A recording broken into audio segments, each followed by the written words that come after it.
It is 9:30 on a Thursday night, and you are tuned into Beltway Radio and Beyond, which can mean one and only thing. Tess isn't here, so I have to do the bell. It's Tip Chat. Welcome to Tip Chat, everybody. We were off last week, so apologies. The viruses are real. If you are Caucasian and watching the show, do not be alarmed. Tez does not look different. This is an entirely different black man. His name, you want to tell everybody who you are? Slim D. Slim D is here. He's back. He was here. You've been here twice now, I think, right? I think this is my second time. This is your second time? I believe it was over a year. Was a year? Maybe a little longer. Yeah, well, it's hard to get on this show. It's backed up. Yeah. I've actually requested several times to get on this show. Yeah, so and I told you needed to do something interesting to get on the show. Yeah, we don't want to talk about that. No. Well, that's not why you're here. You're here to actually co-host the show. I am. So make sure you talk into the microphone and be funny for a change. Oh, that's hard. It is. Okay. Not the talking into the microphone part. Oh, God. Okay. So also we have a special guest who has new music out. Empuls is going to be joining us live via satellite in a little while. We have actually a premiere tonight.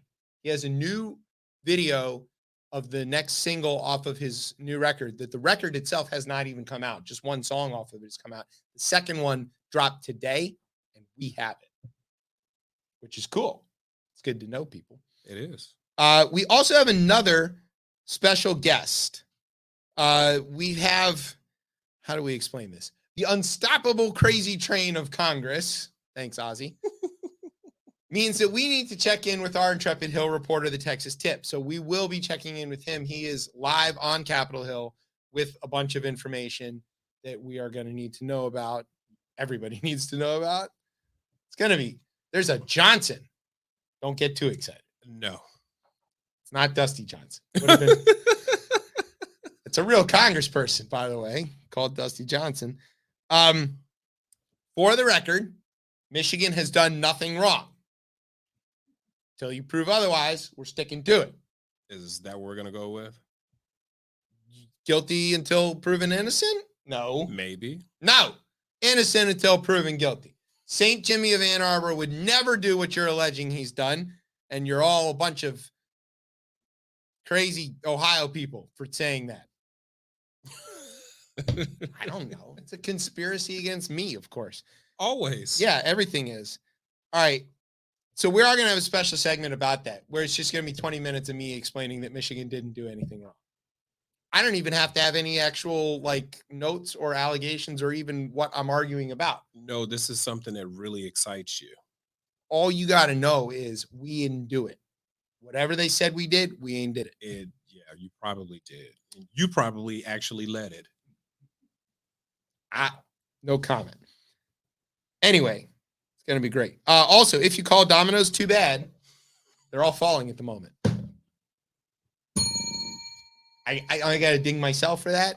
You'll be in charge of the bell. There you go. That was terrible. That's the whole point of this show. That was terrible. Have you forgotten? No. Okay. Do you have a word? You have to come up with a word. Just a random word. Mike. No, you don't say the word now. You wait till I say... grab some, and then you say the word. And then I say my word, and then we have a break. Okay? I got a word? I think that I can do this. Also, because Slim D is here, we're going to ask him about car things, because some big stuff happened in the car world, and he's our resident car expert. Allegedly. Despite the fact that he drives a car that did not have something great happen this week yet. Yeah, they might. Yeah, I mean, they may. We'll find out. So, gonna be a packed show. It is. Already. We're already late. Great. Okay. Sit back, grab some chips. It's peanut butter time. You're listening to the best show, the only show, Chip Chat on Beltway Radio and Beyond. Sweeps.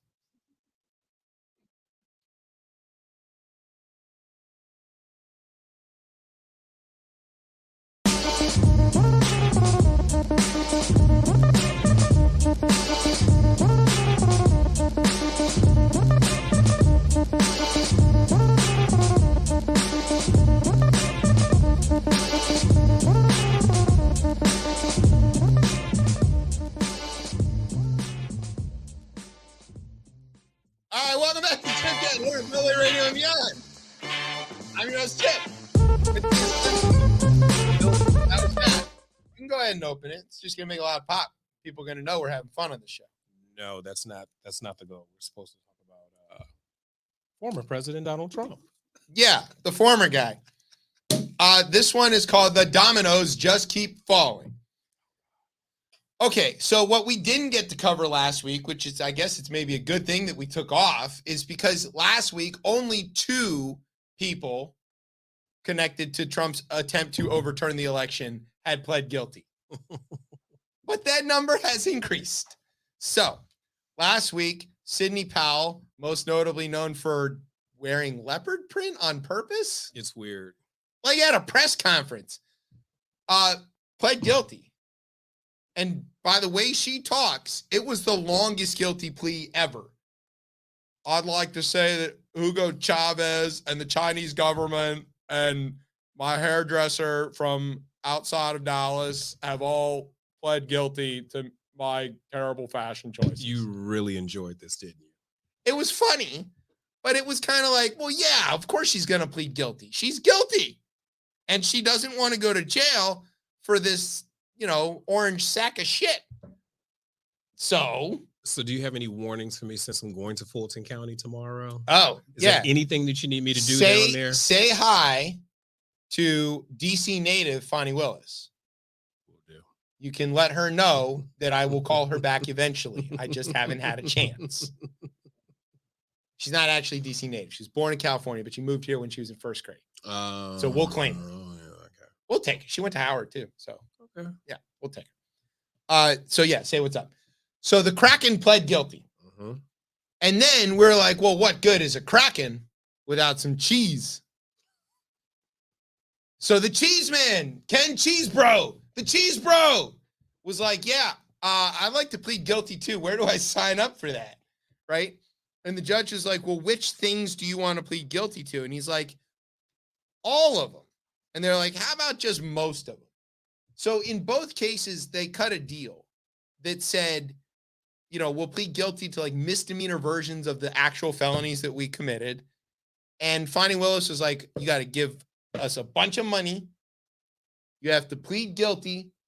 You have to write an apology letter to all of the people in Georgia, which is funny because half of them can't read. And you know which half. So is it the red half or the blue half? It's the ones that voted for Marjorie. Fonnie knows how to read. I'm going to guess all of those people know how to read. That's why they voted the way they did.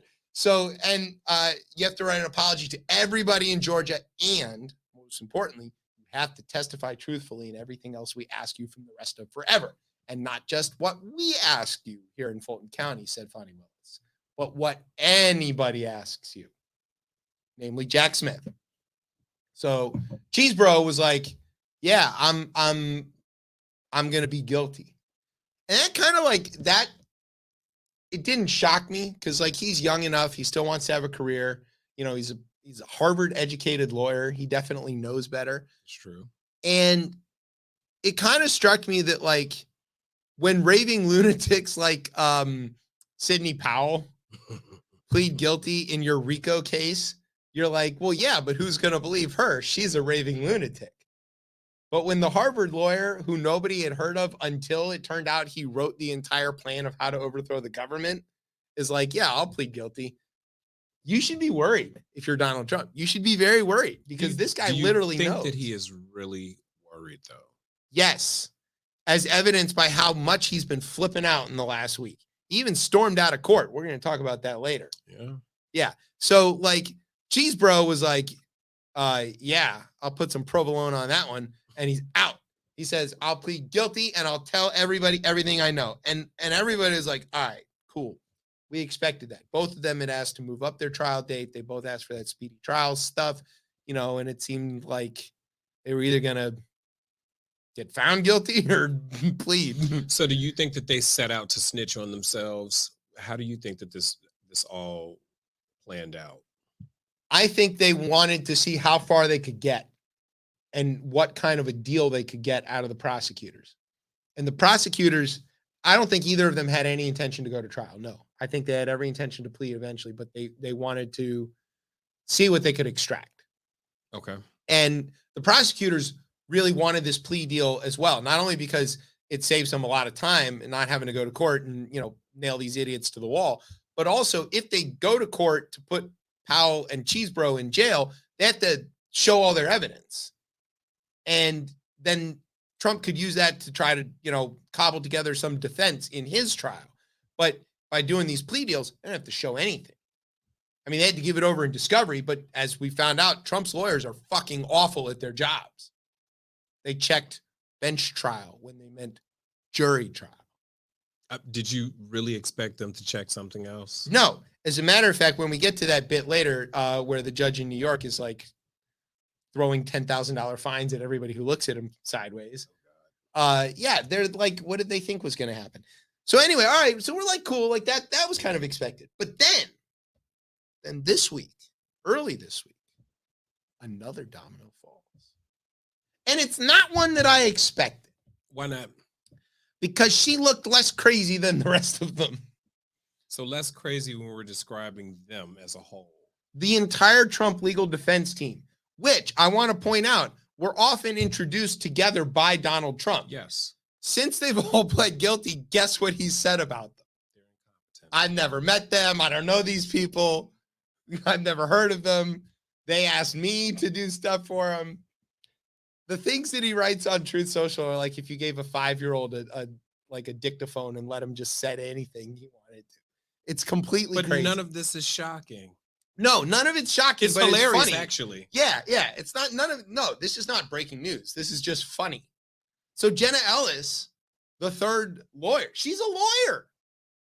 That lady right there. You look at her. She's a lawyer. She doesn't look exactly like a lawyer, but she doesn't look like out of place in your neighborhood, right? She looks like a regular person. Oh, in my neighborhood. Maybe in your neighborhood. But, yeah. Well, you better watch out. Your neighborhood's going to be full of girls who look like that. And then it's going to be time to move. It's a few. Wait till they start walking their dogs around by themselves after dusk. No, that's when you know it's time to go. They're jogging. Oh, by themselves? Yes. To the Starbucks. Yeah, well. Good Lord. Look, the neighborhood's gone to shit. I don't know what you're talking about. Gentrification is a sin. So, Jenna Ellis, chief gentrifier, we're just going to call her that from now on, was like, yeah, I have a life. I think she has kids. Brian, does she have kids? I don't know. Brian's going to find out. She might have kids. Brian's going to make sure she has kids if she doesn't. Who do you like better, Boebert or Jenna Ellis? Boebert. Oh, he's still on the Bobo train. All right. Well, no, we always got to check. Brian's got a thing for Republican women. Yeah, especially 30-something-year-old grannies. So Jenna Ellis is like, yeah, I want to plead guilty too. And they're like, your trial is in for months. And she's like, no. I'm not waiting months to plead guilty. I just want to get this out the way. Just want to get out of here. By the way, I got a lot of stuff to tell you. She has more to tell than almost anybody because she was directly involved with Rudy in all of this stuff. And remember that Fonnie Willis has charged all of these folks under the RICO laws. And as you remember, RICO is for racketeering. And if you are part of a racket, generally speaking, the way this works is you get the pawns to all fold and turn in the guy at the top. Isn't Sheen on this as well? Didn't they just get some RICO charges against them? Maybe? They did. Oh, the clothing. Yeah. That they did get RICO charged. They did. Because they're a pyramid scheme or whatever. Yeah, and I ordered some clothes from them recently. Did you? So I did. Is it, how do you pronounce it? Is it Shein or Sheen? Sheen? I guess it depends Shine? on who you are. No, it's not Shine. I know that. It's not Shine. It's either Sheen or Sheen. That sounds the same. I know. You're not helping. What did you order from the pyramid scheme? Probably something that was made in a sweatshop. Yeah, well, duh. Yeah. But I mean, article of clothing, shirt, pants, hoodies. You bought a lady's hoodie.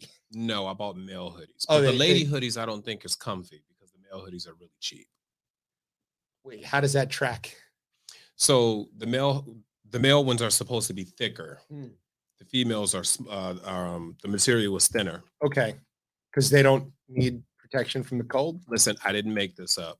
I'm not a part of the sweatshop. You're part of the patriarchy. I support it. Yeah, right. You it. support the Yes. sweatshop and the patriarchy. Okay, great. So Jenna Ellis is like, yeah, that's it. I'm going to jail. I don't want to go to jail. Maybe I don't want to. Maybe I got stuff to do. Ellis is the fourth Trump co-defendant. There was another guy, by the way. He's not a lawyer, though. He's a bail bondsman. But he was part of the people who ripped apart the voting machines in Coffee County, which is a real place, by the way. Where's Coffee County located? Next to Fulton County. No, it's a little north and west of it. It's in Marjorie's district, though. I wonder, did I drive through there when I went to get the moonshine when I was on my way to Tennessee? It's possible. Yeah, if you're on your way to Tennessee from Atlanta, you definitely went through Coffee County. Oh, wow. So I probably bought moonshine.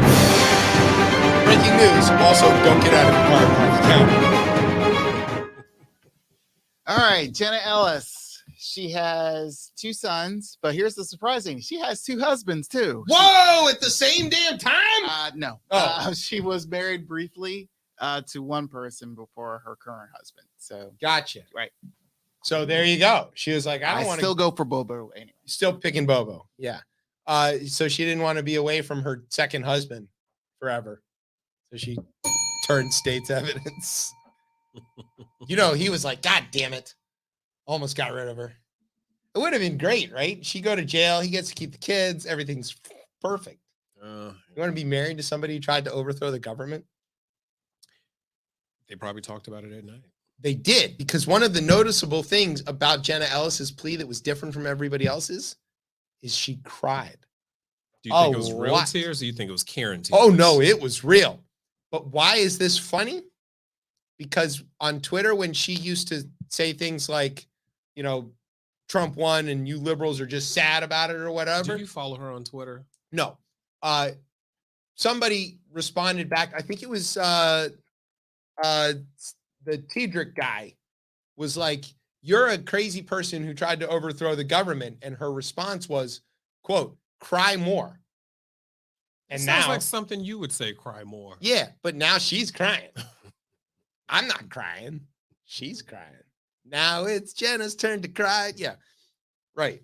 Very funny. So she had to issue an apology to everybody. And then she implicated Rudy. She's like, look, I didn't know what was going on.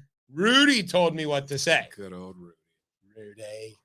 You think Rudy's going to flip? At some point, I do believe that he is going to flip, and then you're going to see that line running down the side. He's going to melt. He's not going to flip. I can't wait. I hate his guts. He's like, listen, boss, I had no choice. They were going to throw me in jail with all those homeless people I tried to kill. All right. And finally, speaking of dominoes falling, it to Mark Meadows. Now, if you paid attention during the January 6th hearings, we met Cassidy Hutchinson for the first time. She's Mark Meadows' former top aide. I don't know what to call her exactly. He was chief of staff, so she was his chief of staff, something like that. They shared an office. She was there, and she told this whole story about how on the day of January 6th, Mark Meadows seemed disconnected. He was on his phone. He was saying things that were kind of apocalyptic. She was kind of worried, and all of this stuff. And then we had some other stories about him voting illegally and having this trailer in North Carolina where he doesn't live and all this kind of other stuff. But then he wrote this book, and the book was like, let me correct some untruths about me and Donald Trump. That's what he billed the book as. He went on Fox News everywhere and sold the book, millions of copies of the book. Turns out he was lying. He's lying. He's lying about everything. Pretends to be shocked. Yes, right. Former President Donald Trump's final chief of staff, final is the important word there, Mark Meadows has spoken with special counsel Jack Smith's team at least 3 times this year, including once before a grand jury, which came only after Smith granted him immunity to testify under oath, according to sources familiar with the matter. Why, oh, why would somebody give you immunity? Because you know something. Usually. And you don't want to say because you don't want to go to jail. And then they go, you know what?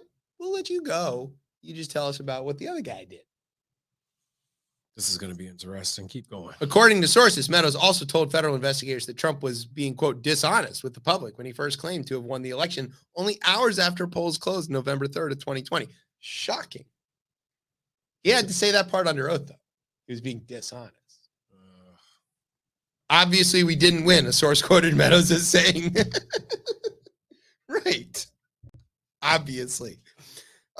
Trump has called Meadows, one of his closest, highest-ranking aides in the White House, quote, a special friend and a great chief of staff and as good as it gets.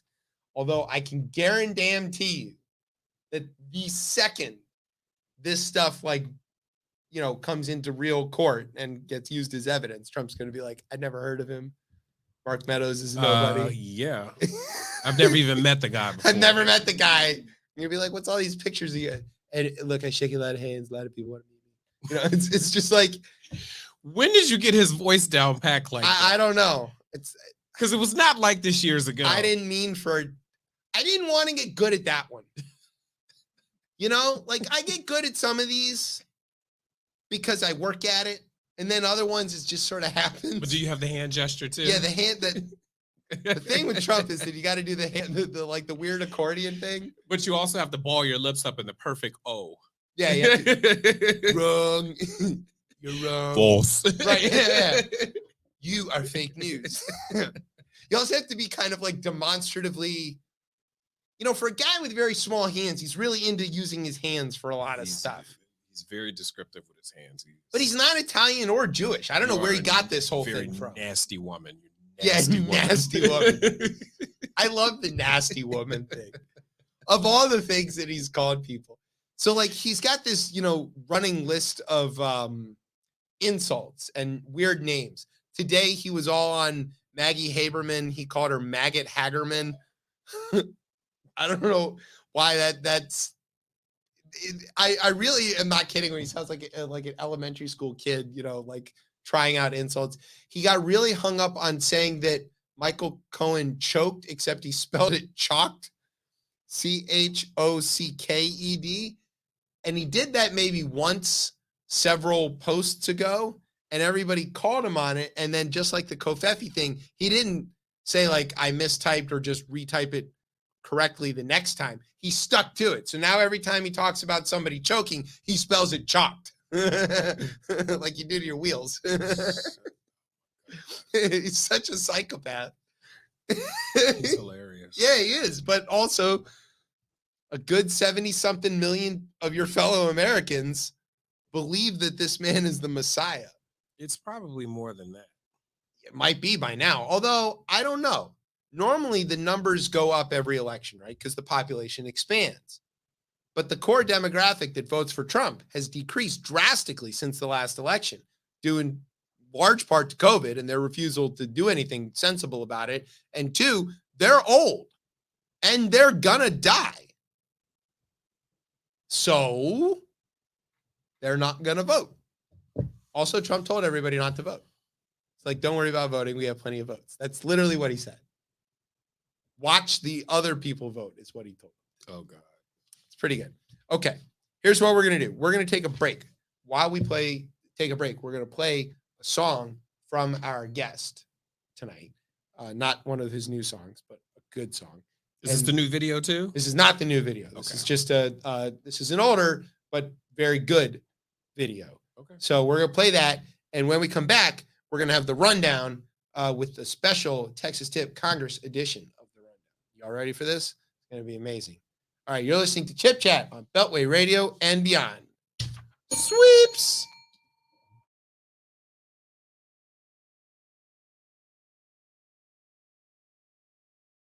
Get built to burn bridges with the same words. Watch a brain burst. Egg-headed chicken came first. Then the people did my style dirty. Turned me to a wild turkey 101. Nobody wanna hunt. Owning up to the suspicious ways. Accumulating status. Called a heritage to consider a sacrificial statement. Never made it through them final line gates. Great accomplishment. Process in and out. Personal recognizance. Word is born and never unsecure. People that I hurt before deserve it more than me. So I converted force. Reverse the course of all attacks. Monkeys off my back, feel sympathy if you think this is a knack. I crack the mold with golden wings and fly the skies with older steam. I use discretion in protective thoughts, but still I show my teeth. We play this game, I hide and seek till every savior you believe. Never learned to spare the rod, and I put that on God.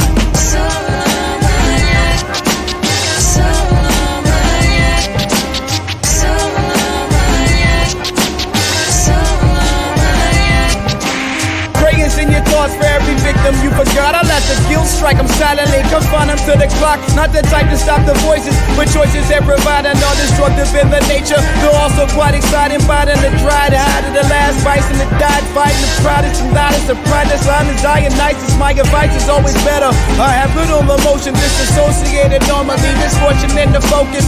Photographic memory, remember never's a cloudy term. Make mistakes from the daily, and daddy learn not everyone will get a turn. For all parties that's concerned, I got a signature scar from every bridge I can burn. Got a jar full of flies, circling around my eyes with accumulated energy. Always judge why we play this game of hide and seek. Tell every savior you believe we exist to do a job, and I put that on God.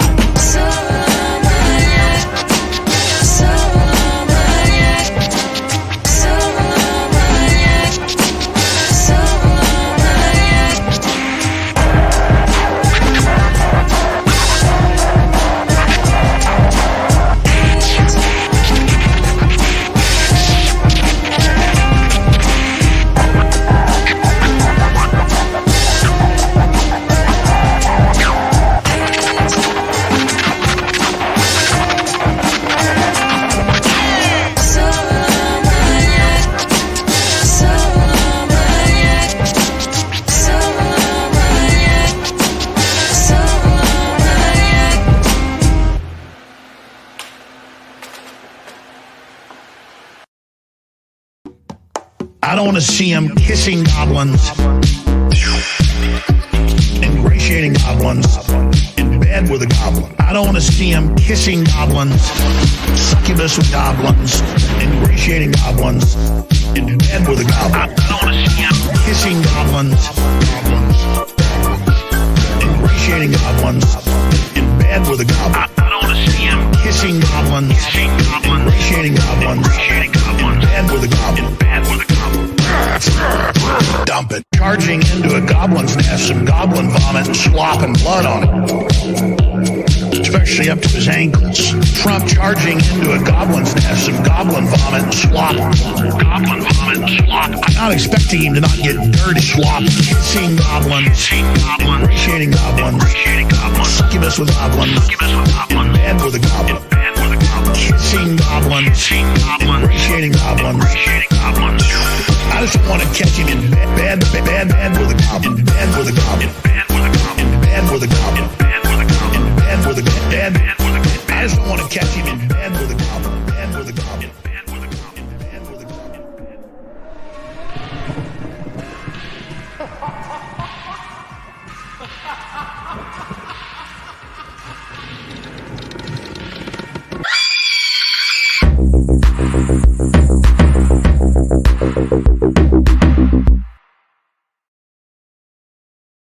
Morning, everybody.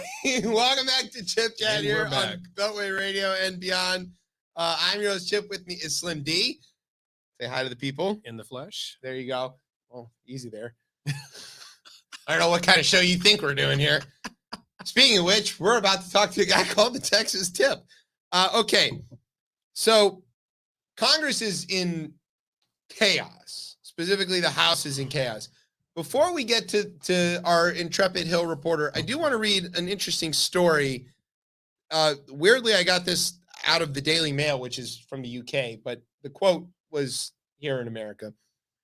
In another sign of the inner GOP chaos, Representative Ken Buck said that he would vote for Majority Whip Tom Emmer, the House's number 3 Republican, for Speaker because he doesn't like him. Buck, one of 20 Republicans who opposed Jim Jordan's bid for Speaker, voted instead for Emmer on Tuesday. Do you really want Tom Emmer to be Speaker? CNN asked the Colorado Republican.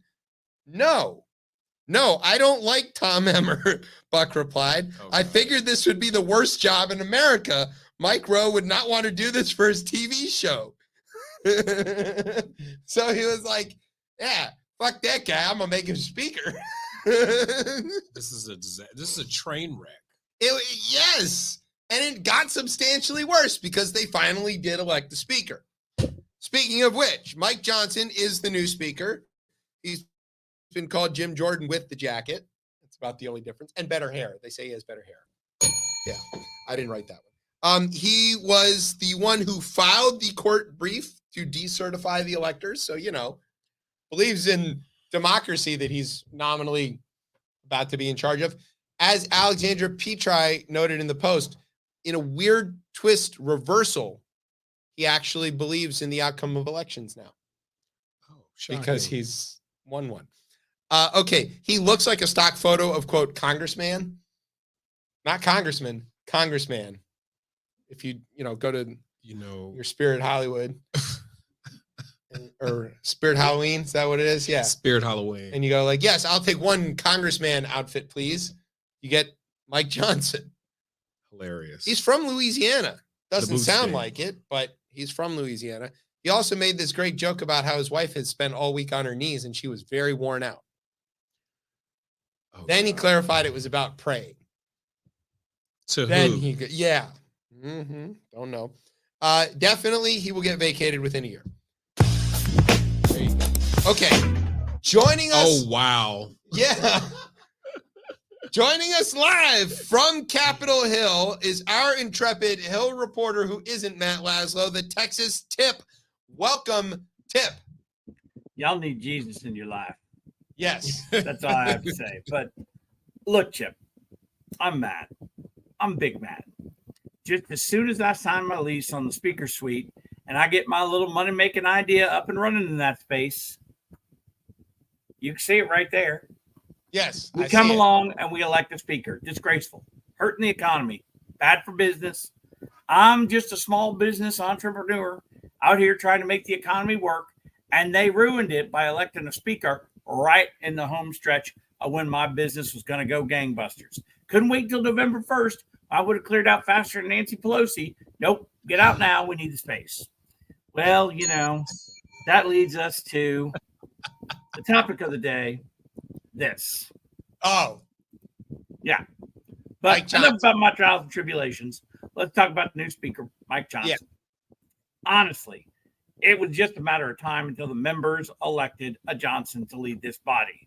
I mean, I'm no Lauren Boebert, but you can't turn around in this joint without rubbing up against a Johnson. There's Mike, the speaker, God.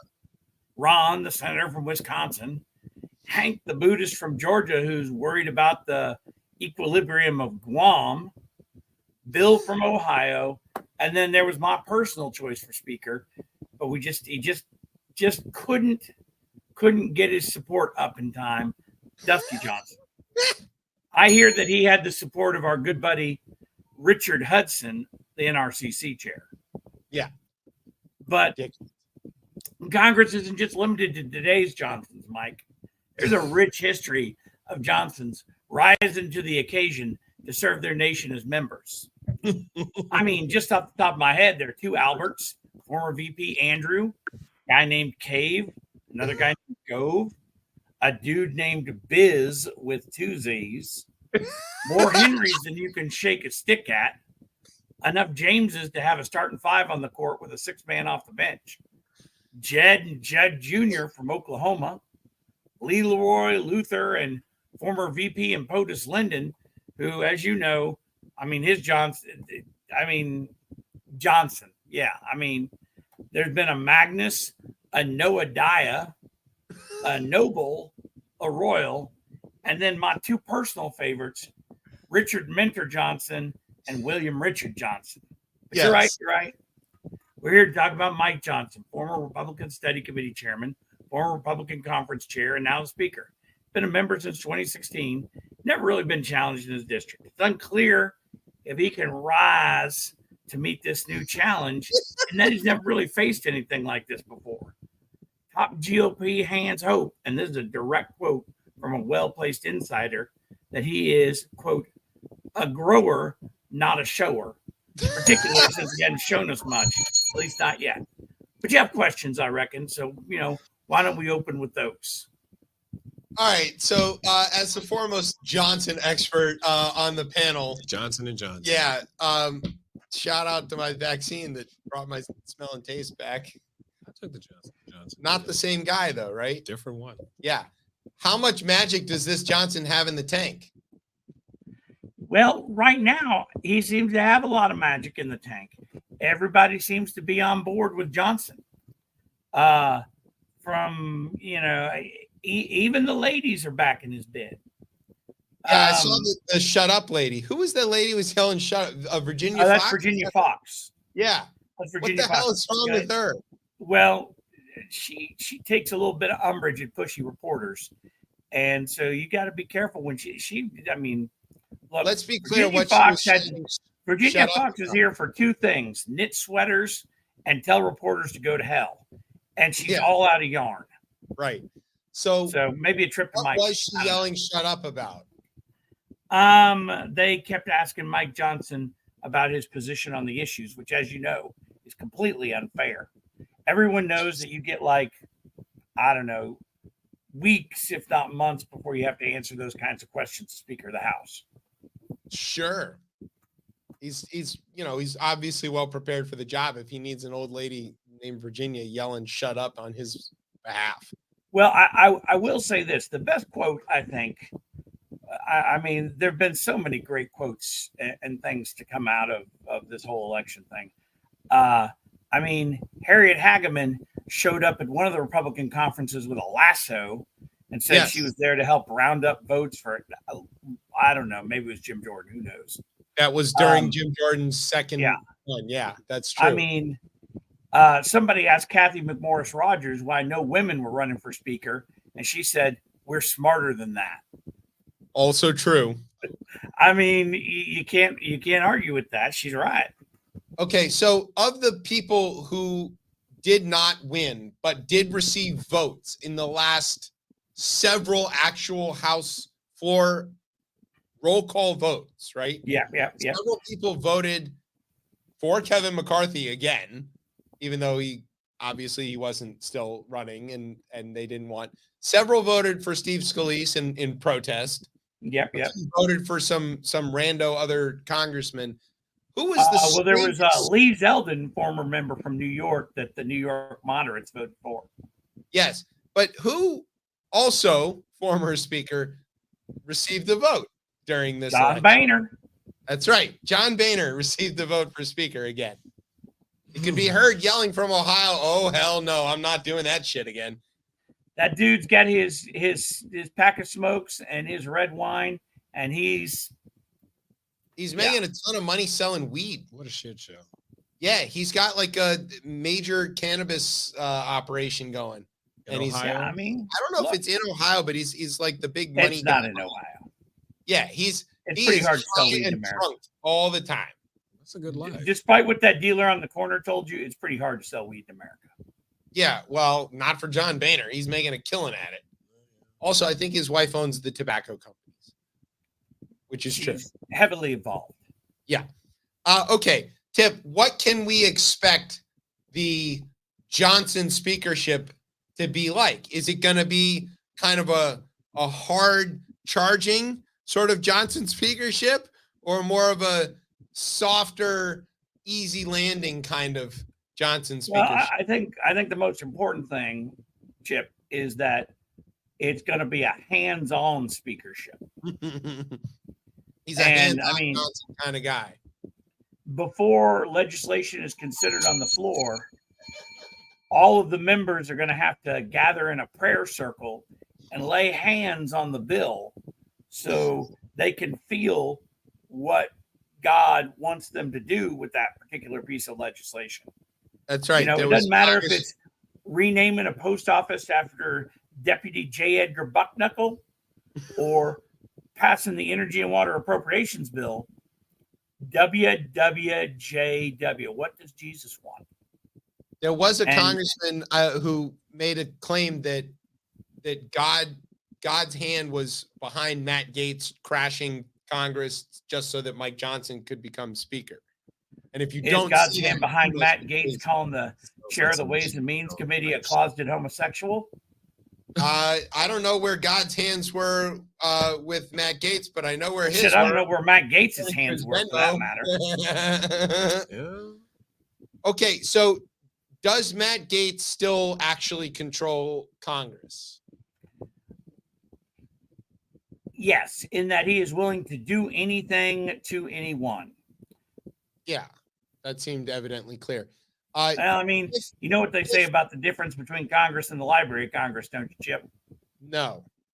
Library of Congress doesn't let you bend over the pages.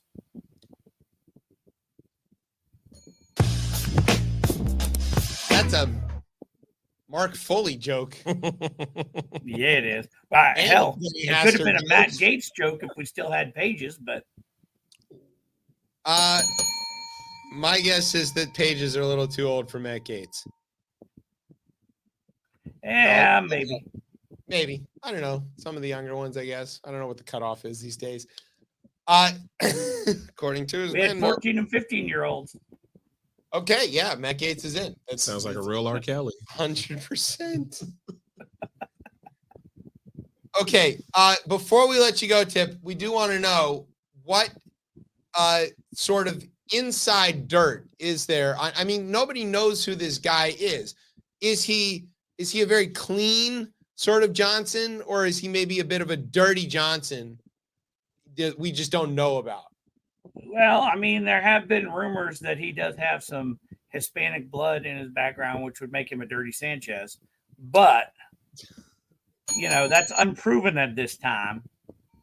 Right now, he just appears to be the, equivalent of every pastor you see on the Prosperity Bible circuit.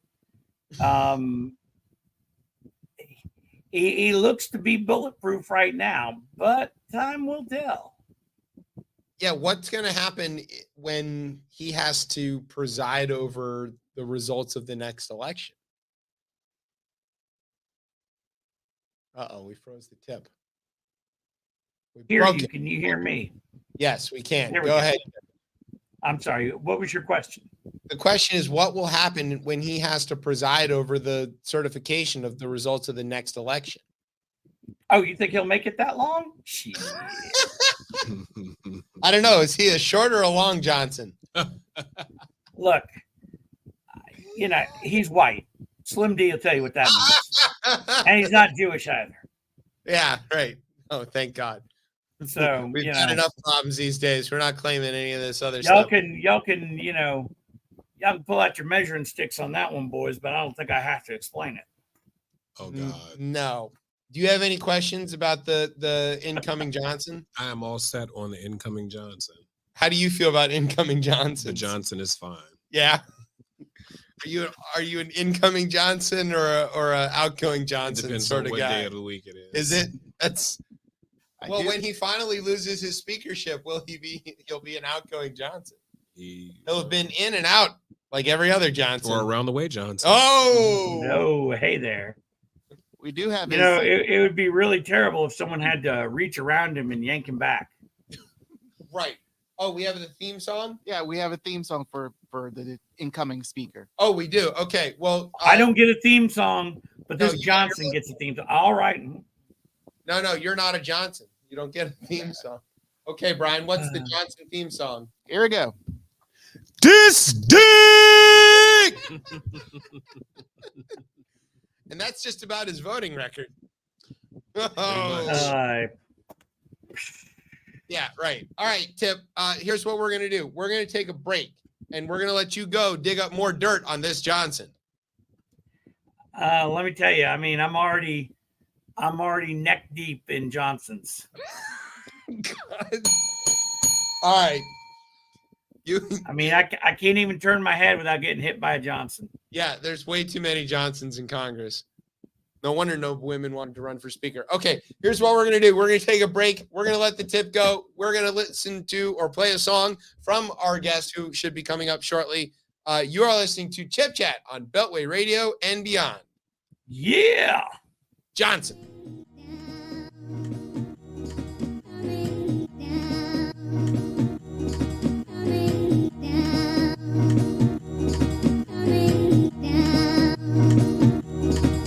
I got a problem, I'm painfully aware, but I don't care. The clock is ticking, just don't be there when it moves. Nothing you can do with it at least. Better make escape plans now because it's getting late. I got a problem, I'm painfully aware, but I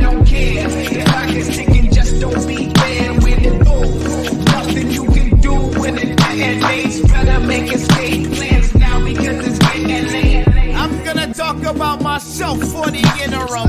If I'm not the GOAT, then there isn't one. I pick the sun, wonder where I get it from. Hit and run, is it fun? Counting down the seconds of your last minutes. Finish up, vast difference from the diaphragm to the vast deference. For my kids, I pack lunches. For my foes, pack weapons. Rap better than anyone I've ever met. Yeah, I said just nod your head, rest comfortable, cause currently it's not a threat.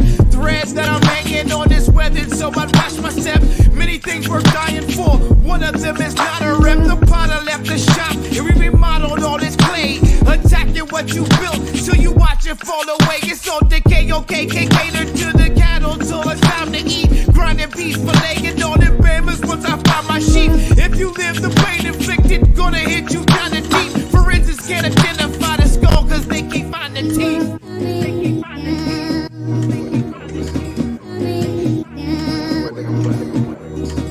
I got a problem, I'm painfully aware, but I don't care. The clock is ticking, just don't be there when it booms. Nothing you can do when it detonates. Better make escape plans now because it's getting late. I got a problem, I'm painfully aware, but I don't care. The clock is ticking, just don't be there when it booms. Nothing you can do when it detonates. Better make escape plans now because it's getting late. Not a warning, but a formative opinion. This horror that's envisioned with my sort of disposition, correlated with the sorted or core condition, fourth dimension, tussle with a mortal henchman, carrying out important missions. This floor's my elevator, simply doesn't reach. Doesn't mean a tongue-in-cheek approach is what you wanna keep.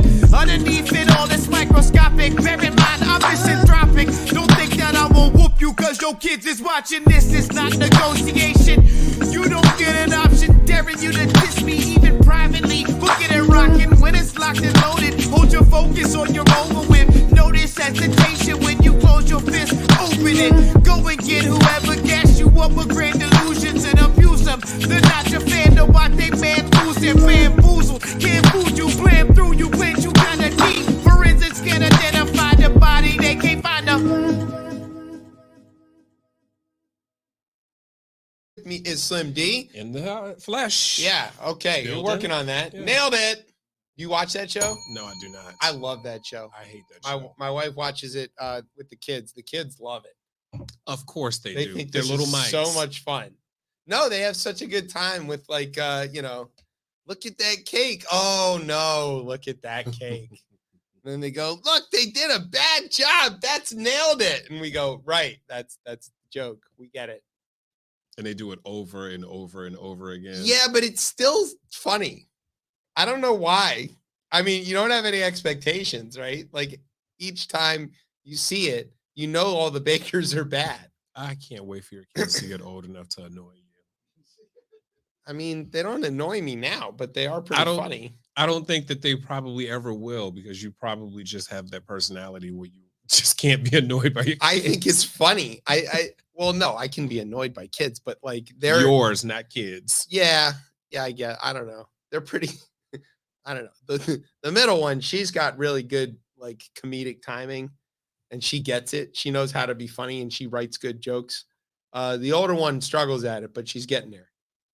And Baby Meatloaf is always funny and charming, of course. Yeah, because Okay, so now we've come to a part of the show where normally this would be the Tez talk, but Tez isn't here, and that is unfortunate for him because we got this like incredible story this week that was the most Tez intersectional story you could possibly imagine.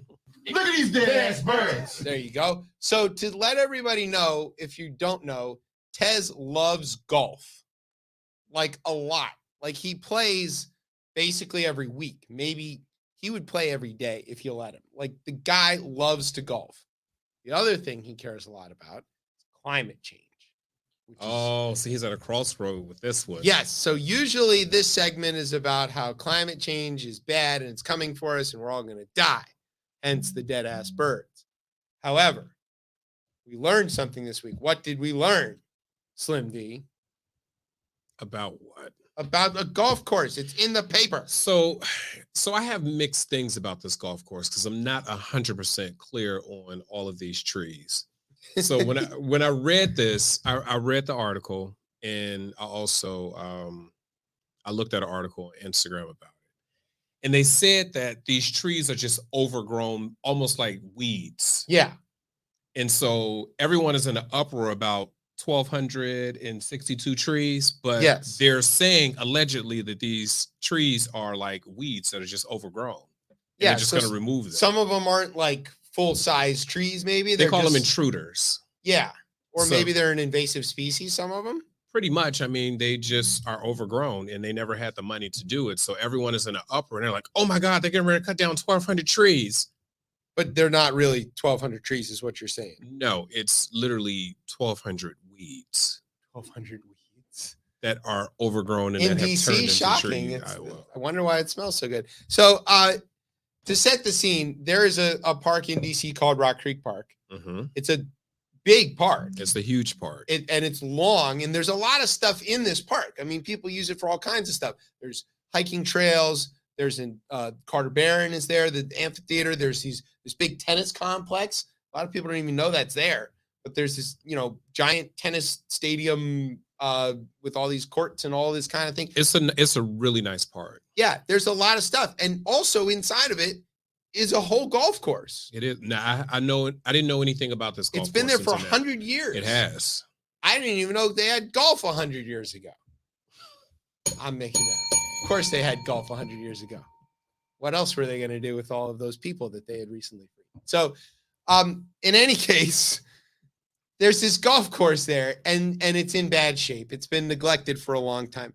I think Rock Creek Park belongs to the feds, though, doesn't it? It does. So the feds were the ones who were like, hey, we got to fix this golf course. Correct. And they were like, by the way, that's going to involve cutting down a lot of trees. 1,262. So, like, look, I get it. I have trees in my yard. Sometimes, like, little saplings or whatever grow up. I have 2 that are growing in my yard. Yeah, and they're like 6 or 7 feet tall. They're like maybe an inch thick. They're not really like trees. They're weeds. And you got to cut them down so you can finish mowing your lawn or whatever. Yes. So is that what we're talking about here? That is what we're talking about. They're not talking about like full trees made of wood. No, we're not talking about oak trees. Okay. No, these are really weeds that have just grown into trees. Huh. Wonder what Tez would think. But I don't know. I did not go out there and do a count myself. Considering you just found out that this golf course exists after it's been there for 100 years. I really don't. Which is almost your whole lifetime. No, not quite. I'm 75. Yeah, right. You're almost there.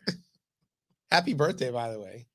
You just had it. It was. Yeah, it was a month ago. Yeah, well, actually, a month ago tomorrow. I haven't talked to you really so much. I know you avoid me. Yes, yeah, I know. At all costs. But yeah. So happy birthday. Thank you, sir. You don't look a day over 75. So I'm 76. Yeah, that's good. You're doing great. So Ward 4 is where this is. The people are mad. They're in an uproar because no one reads anything. They just read a headline and they just run from that. They go, there's trees, we got to save them. It's like, what the fuck? Like all of these trees, they get ready to cut down these trees, these bastards. And they had this idea that the golf course is like an illegitimate use of the resources or whatever. So they think that this the golf course, actually, I did a lot of reading on this today because I saw it on Washington Probs on Instagram. And so I did some reading on it. I was like, what the fuck is this about? So actually, the golf course is utilized by a lot of underprivileged kids. Yeah, because it's a public golf course. It's utilized by a lot of underprivileged kids throughout the city. So it's people that would never have had access to a golf course. Right. So they're just trying to. They're basically cleaning it up. It looks like a shithole, and they're cleaning it up. Well, a shithole of 1,262. Apparently not, because they have to like extend the public comment period on what to do about this for another DC. like 6 months. Every fucking thing in DC requires 15,000 signatures, and once one person gets a hold of something, it just becomes a Do you bigger think issue. each hole on the golf course has its own ANC commissioner? Probably. If they wanted to put a dog park there, I guarantee they would have got it passed immediately. Or is it the pickle court? What is the pickleball. Yeah, they're building this giant pickleball thing. They're building these fucking things all over the city. So they say it's good for the old people. Well, everyone says it's actually good for carjacking. It's going to help with the carjacking in the city. Hold on. How? They just say just add one. That's fine. Okay. Here's what we're going to do. Our guest has finally arrived. We had a technical glitch, but Brian fixed it. Brian's much smarter than I am. That's why he gets to sit at the computer. I just talk into this can. I know this from firsthand knowledge. Yeah. So without further ado, let's talk to our guest. Empuls is a musician, producer, political activist, cultural icon. He's released dozens of tracks recently. And tonight, we're going to get to premiere his newest one a little later after we talk to him. So first, we want to talk to him. Empuls, welcome back to Chip Chat. Welcome. Well, first, I'd like to apologize for my tardiness. No worries. We're blaming the internet. It was Zuck's fault. Yeah. Well, that works for me because that'd be one of the few things I haven't been blamed for lately. So we'll take that. Yes, we're going to get to that in a minute because before we play your new video, we're going to have you set that up and see what it is you may or may not have But done. how's everyone doing tonight? How's everybody doing? We're Good. We're doing okay. I don't know. It's a little warm in here. It is slightly warm. I just unzipped. Yeah. You unzipped your man hoodie. Just if you had one You of those, unzipped your manhood? Sorry. My bad. I heard that you. No, you missed all the Johnson jokes earlier, but that was on time. Yes. That was perfect. It was, was That's what we have you here for. All right, so your new record, it's called Fall Sounds. Despite the temperature in here, we are approaching fall. Where I live, fall sounds like crunching leaves and women in Ugg boots. What does fall sound like to you? Fall sounds to me, riding in my pick-em-up truck, just riding around hoping nobody tries it in my small town, Right. That's what it's at. Fall. No, I'm kidding. So my bad, man. I need some levity right now. Fall to me, it's like my favorite time of year in Virginia because you can get every single season in the same day. That is very true. It happened today. I had my heated seats on this morning, and then this afternoon AC blast. AC blasting. Yeah, of course. So yeah. Like I was just outside. I actually had been running around all day and all that. But like I've had a sweater on today. I've been shirtless and been in a t-shirt all on the same day outside. Yeah. So it's like you can't beat that, man. I started the morning in a corduroy jacket, and now I'm in shorts and a Hawaiian shirt. Yeah, or whatever this is.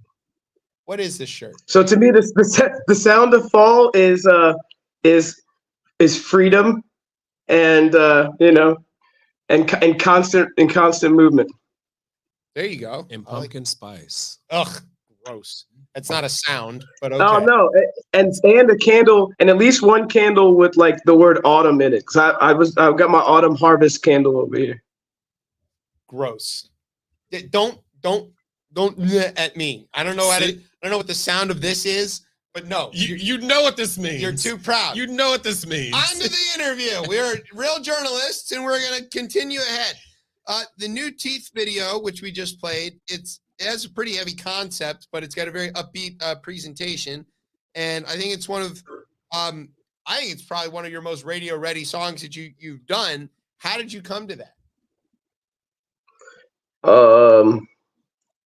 So on the Fall Sounds project, it's a really personal project within topic driven and things like that with the overall arcing concept. And I decided I need at least one song that was like one of those I'm better than you, semi braggadocio songs, but it still turned into more like just an honest statement of who I am. Like I meant to go like I'm the better rapper. And I said that like 2 or 3 times. And then very quickly into the project, I literally was like, you know what?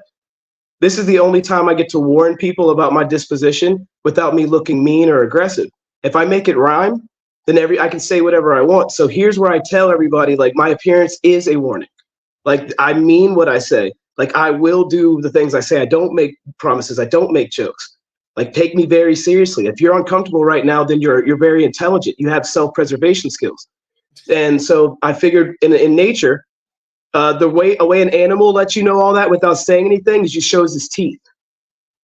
The second you see teeth, that means I will use these on you when I feel like it. And I will stop using them when I'm no longer amused with what they do to your body. Huh. So that's what teeth is. So just to point out, I'm in that video, and usually when I'm in a hip hop video, it goes viral. So just if you get super famous, I take credit for that entirely. And I want to thank you. I want to thank you actually for that, because the funny thing is no one heard the song first and nor knew the concept. And that was my favorite part. Everyone thinks they're just committing to some goofy, not goofy, but like, oh, Derek has a new idea. I've never heard of this. He wants me to brush my teeth. This is playful. And it wasn't. You guys had no idea, but you became a part of an amalgam that I got away with telling people, stay away from me unless I talk. If I don't talk to you, don't talk to me. If I don't shake your hand, don't shake mine. If I don't tell you that we're friends out loud, then think that we're not. You know what I mean? I got away with saying that, and you guys helped me. So thank you. I feel like if it goes viral, it'll save me a lawsuit, maybe. Yeah, maybe. I think it's sort of like a trust thing, right? Like, because, you know, we know you and we like you, and you know, I sort of trust that you have relatively good judgment. I didn't mind giving you a few. Yeah, right. We are both girl dads. I think it's my homegirl's company. It's my homegirl's company. So I just wanted to Raising Vaginas. I just wanted to shout it out. But yeah, no. Then I wanted to say, like, no, the trust was. I like I said, I loved it because I literally asked friends of mine. I didn't ask like random people on the internet. I asked people. Everyone I asked, like, your number's in my phone. You know, like, I consider you somebody in my life. So Mike, like I said, I appreciate it, man, because you had no idea what I was gonna do. I said, give me a video of you brushing your teeth from like the nose down, or I'll even just let me crop it, and you'll like it, and I thank you already. And well, you asked me like how long, how much time, you know, it was just like, oh, okay. No one that's in the video asked me anything. So no, trust. I actually hadn't thought of that. So I want to say out loud, I appreciate all you guys trusting me not to do something obscene or, you know what I mean? Or vulgar with an intimate thing. Cause if you think about it, brushing your teeth is an intimate practice. Excuse me. People like go live and do a lot of things. You don't see people doing like self-care and stuff like that. Like, hey guys, while they're clipping their toenails and shit. So someone actually doing that, I had never actually thought about the vulnerability of it. So I appreciate that. Like I said, on a real, like on a separate from music. I hadn't even thought about that. So I thank you. Well, you're very welcome. Not to get all serious. I know your show's usually like not like that, but like just like I said, this is a personal moment or whatever between me and you. But for real, I hadn't even thought about that. I appreciate you. Well, that's great. No, this show sometimes is very serious, and you know, you and I we keep missing each other at events and stuff, which kind of sucks. I owe you a hug, but you know, absolutely. A little virtual one here. So, speaking of not music things, we know you're also known for being a political activist. You're working mostly on civil rights things here in the DC area, Northern Virginia. So how has that work crossed into your music, and what is this? Does this album have anything to do with that? It's funny because like the political part, because as you know, because we've actually spoken, I don't actually know a lot about politics. So it becomes political because I influence local politics or deal with them, but I actually don't know them at all because I don't care. To me, I always operate on a human level, on a universal level, and if it fits politically, then that works. Otherwise, I don't give a fuck. And people always associate me with the left wing because I don't want to assault women and stuff, which is like a right wing thing, and like I don't want to, you know, wipe out entire ethnicities, which is a right wing thing. But I'm actually not a Democrat because Democrats would disarm me. And then the right wing people can do all that stuff we just talked about to my people. So I actually don't check for any of them because they're both wings on a bird. And the funny thing about a bird is if you break its wings, it still has a spine and it can walk around and still survive. But if you break its spine, it can't fly. You ever notice that? Yeah. So you keep the spine aligned where you want it, and then the wings can do whatever they fucking want and play around. So I like to break wings, and I'd rather walk around. With that being said, yeah, I wanted to put that out there. So that the way that turns into my music is like I made a conscious effort like on certain projects to always do something that was like is serious to me, and I would assume if it's serious to me, it's gonna be serious to my people. Or even if it's not serious to me, I hadn't thought about it. If it affects my people and is brought to me, then we have to approach it. You know, like I did a song called Breaking Point where I talked about there's only one solution for child molesters. No one ever talks about that. We talk about all these other things, but there's only one solution. I'm not going to say it because I don't want to get you guys in trouble, but there's only one solution, and we all know what it is. All right? Like it's a waste to pretend that rehabilitation is an option. There's only one solution. So why are we not saying this? So I knew the only way I could get away with saying that is to do a song. So when I have an extreme feeling or extreme opinion, I just do a song, and then typically it becomes it becomes, I guess, political, part of the political theater because someone has made that thing politics. And so like locally, you know, I'm an anti-domestic violence advocate. So that's how I got roped into a lot of like the local stuff. And I have several songs about the only thing to do to guys that do that is to show them what it feels like. And I'll say it like that, you know what I mean? Argument there. So on Fall Sounds, this album specifically, sorry to preface it with all that, but for Fall Sounds, Brian and I from Man Bites Dog actually collaborated on a lot of the topics. And so I would bring up something, you know, I listen to a beat if it evoked a certain feeling. It's like, where's that feeling take me? So if it makes me feel like, oh, there's a sadness here. Well, what's sad to talk about that most people haven't? You know me, Mike, I hate talking about what someone else has done. I absolutely hate it. And, or if I'm going to do it, like if Logic's going to do the "Don't Kill Yourself, Suicide Sucks" song, I'm going to do the song with the gun in my mouth or into my head saying, this is what it feels like right before I do it. Because everybody placates around how people feel before they're going to take their life. It's not fun. It's not pretty. It's not, hey, call me before you want to do it. Hey, I'll give you a hug. You know what I mean? That's not what it is. Everybody pretends like you can hand them a fucking stuffed animal and it's going to save somebody's life. So I did a song about suicide. And I made the video footage of Bud. It's called Bud Dwyer. If anybody knows the story of Bud Dwyer, he was a county, I'll make you look it up. But anyway, this guy killed himself live. He was about to face charges and he killed himself live. So his reason for suicide was different, but it's still suicide. And I knew nobody would know the title unless they knew that part of culture. So it would invoke thought to people that didn't care, blah, blah, blah. They look it up. And that video almost got me kicked off of Facebook or YouTube because I didn't know it was a banned video. Shout out to Megatron Meta for making the wildest video I've ever seen in my life. But I approached it that way for that reason. So I don't want to give too much away, I guess, on Fall Sounds, but it's not super political, but there's a lot of referential stuff, you know, like you know what I mean? This song though, now this is a thing. This is not the next song that we're going to premiere. That's a different story. Which I assume whenever you want to preface that song, then we can tell that story. So that's what we're about to get to right now. Before we tell the story of Skull of a Skeleton, which I haven't even actually heard. I got the link and I purposefully didn't listen to it beforehand so that I could get the full experience. You want it brand new? Yeah, you want to premiere for me right too. Then. You know, it's drop today. World premiere. Where can people get the music? So where can people get it? Can they get this one on Bandcamp yet or no? Yeah, you know, I got to double check with Ryan. I think so. The record's going to be out. The whole thing's going to be out in like a week and a half after we drop the next video. Excuse me. But we just made the decision to not do merch. Like we decided to change the things. So when you tell Bandcamp and all these places to do different stuff, after telling it to do that thing for like a while, some things happen faster than others. Does that make sense? If you've ever uploaded music, you know what I'm talking about. It's like, I hate to sound so ambiguous and like mysterious because it's not. There's no allure.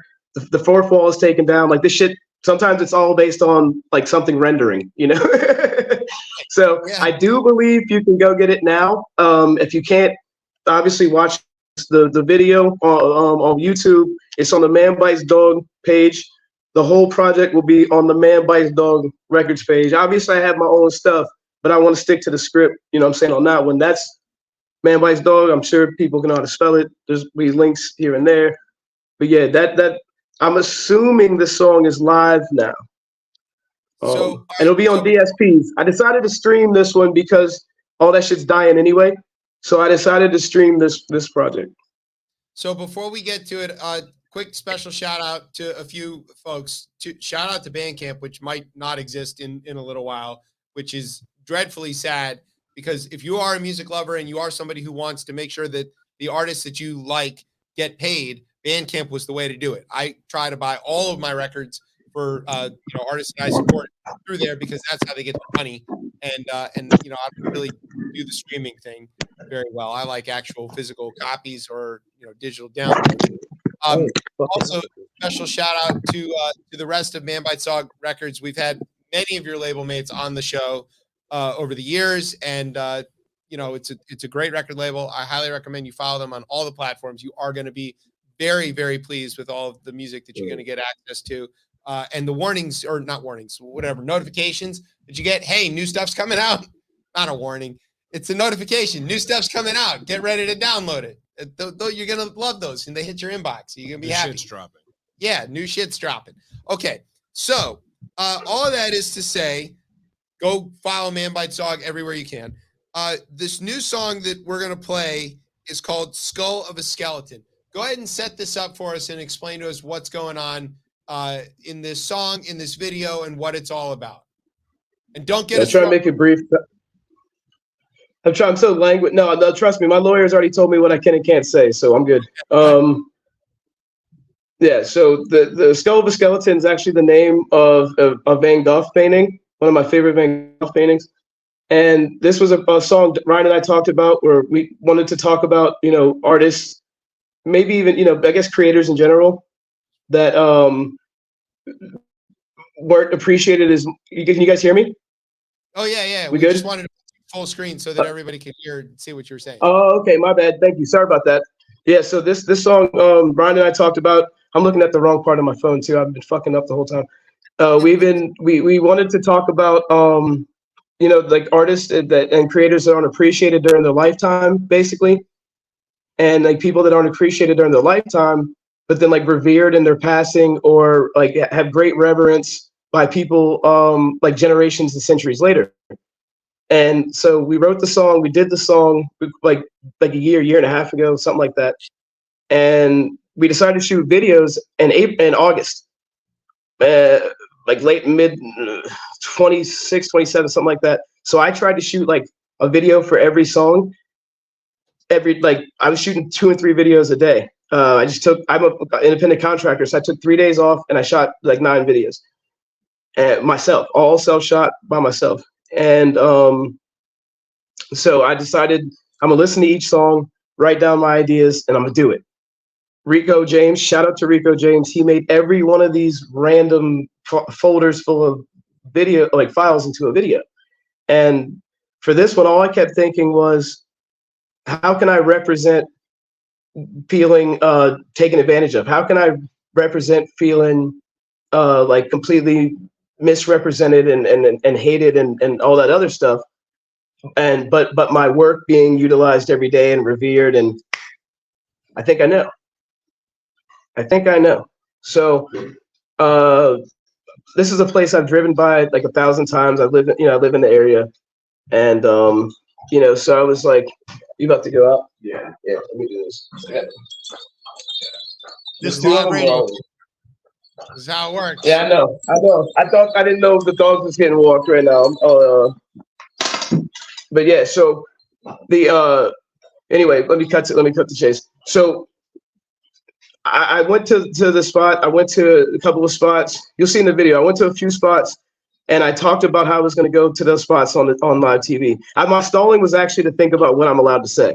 That wasn't just because of that. That was actually, I was trying to be slick. But I decided to go to a couple of sites and get some footage to represent a certain people in my area that I happen to know a lot about, and I know that those people were not loved and revered and respected for who they are and what they did, and still aren't, and their memories are desecrated and things like that. So I went and shot some footage, and then I posted about shooting that footage and made a reference to a Public Enemy song.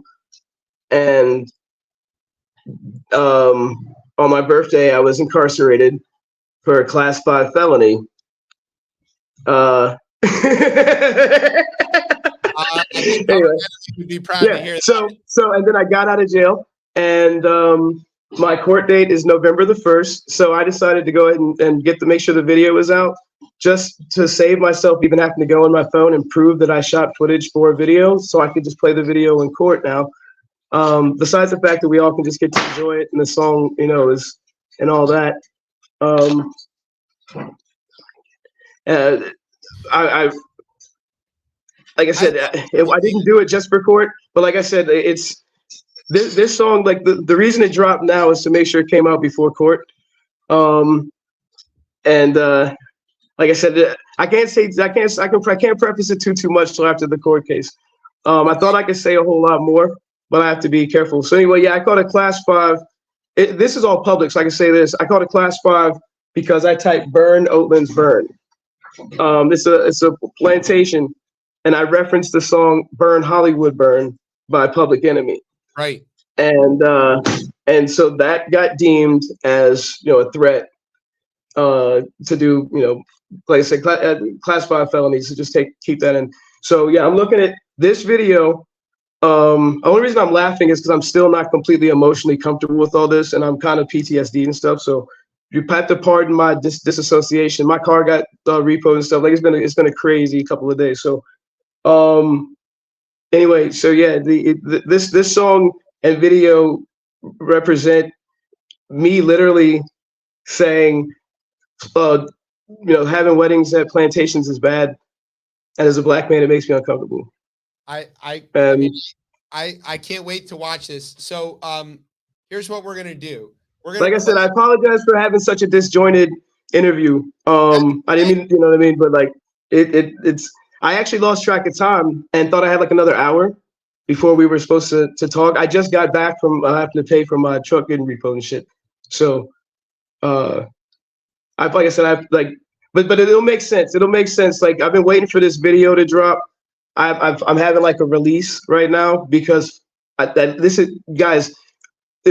never thought my music would be actually used against me in court or like me just referencing. So I never actually thought this shit would happen. Like I'm in like uncharted territory. You gotta understand. Like, and I hate to delay it, but I'm in like Boosie, like Lil Baby and like the Baby and People territory where like I got multiple depositions. Like I'm in elite territory, bro. Like this shit's fun. Like I fell asleep in a deposition before and then put a video out about the thing I got in trouble about. Like this is epic, right? Like this is cool hip hop stuff, right? Like my life being threatened and me facing 2 to 10 years. This is cool, right? This is cool hip hop shit. So, I mean, I don't think the part where you're getting threatened is cool. And I wish you all the success. But trust me, hey, they don't want it. Trust me, they don't want it. Like I'm not worried. The threats just remind me I'm alive, man. I wish one of these. I wish one of these cowboys would try it, bro. I'll save a horse, but I ain't riding no cowboy. I tell you that. You know what I mean? It's Virginia, boy.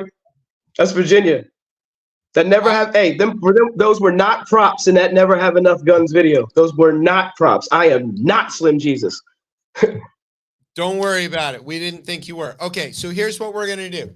We're gonna play the video and in its entirety, and then we're gonna see it for the first time. Yeah. We're gonna see it for the first time. We're ready. The people are gonna see it. Thank you. I appreciate you waiting, man. I'm excited to see your genuine response, honestly.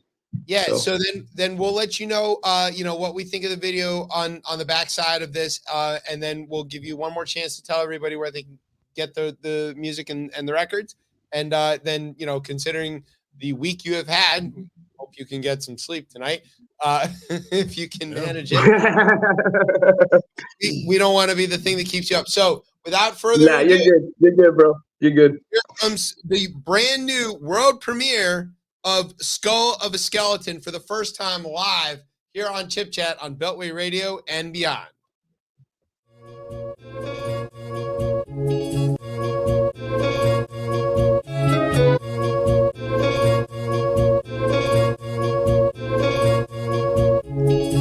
If I die that night, let this be my benediction. Dig a shallow ditch, coat my coffin with my cynicism. Roam the earth, piss poor, priceless when they get to miss them.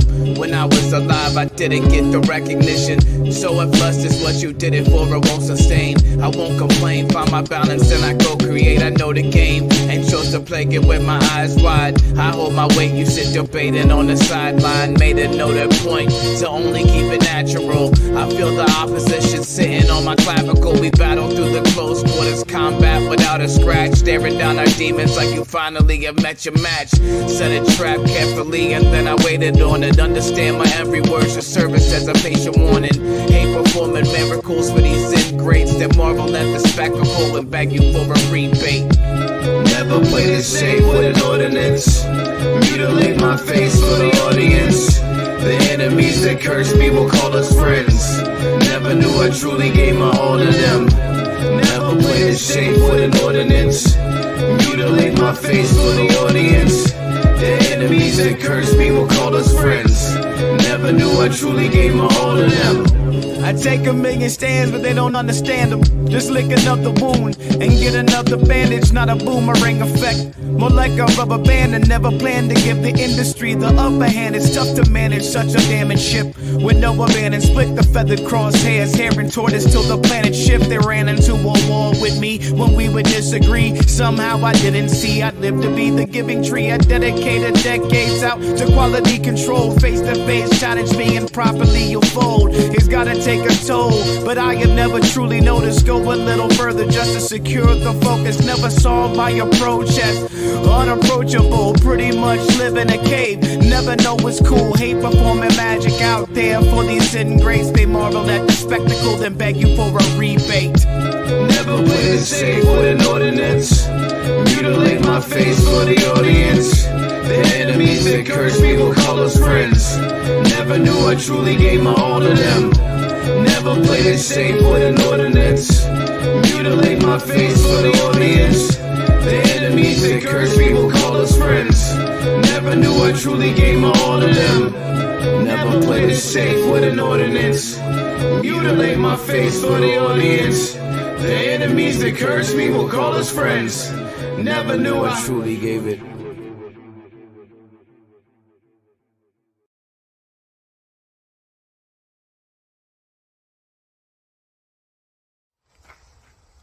This is the part about paying or whatever. Yeah, right. Damn. So they charge people to come look at a plantation. Yeah, I just had to put that part at the end.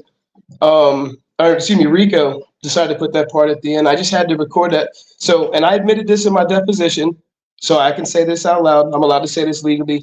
I didn't actually know you had to pay because I've never paid. I've always gone with groups or just walked on there and just walked around, you know? And so when I did it, the day I went and shot it, I just went on the property and then took like this access road, like, and just walked up. And that's where I started shooting footage. And I shot on this footage. And on the way out, I'm catching footage of the signs. I'm literally leaving. I'd go into my truck, taking footage. And I was like, oh shit, you have to pay to get in here? So I recorded myself and I was like, ha, ha, ha, ha. So I post this stuff. I send the videos away. This is on August like 28th. September 1st, which is my birthday. I'm standing by my truck. 3 cops roll up. 3 sheriffs, all black, 3 different cars. And they just start, you know, I know they're coming up to me. So I close my door. I make sure I'm not carrying a weapon or anything. Like I disarm. I want to make sure I'm not, you know, I'm immediately compliant, like physically compliant, you know? I think I actually have no idea what it's for. And then when I get in the car, he goes, hey, so, like Oatlands comes up. And I said, is this for trespassing?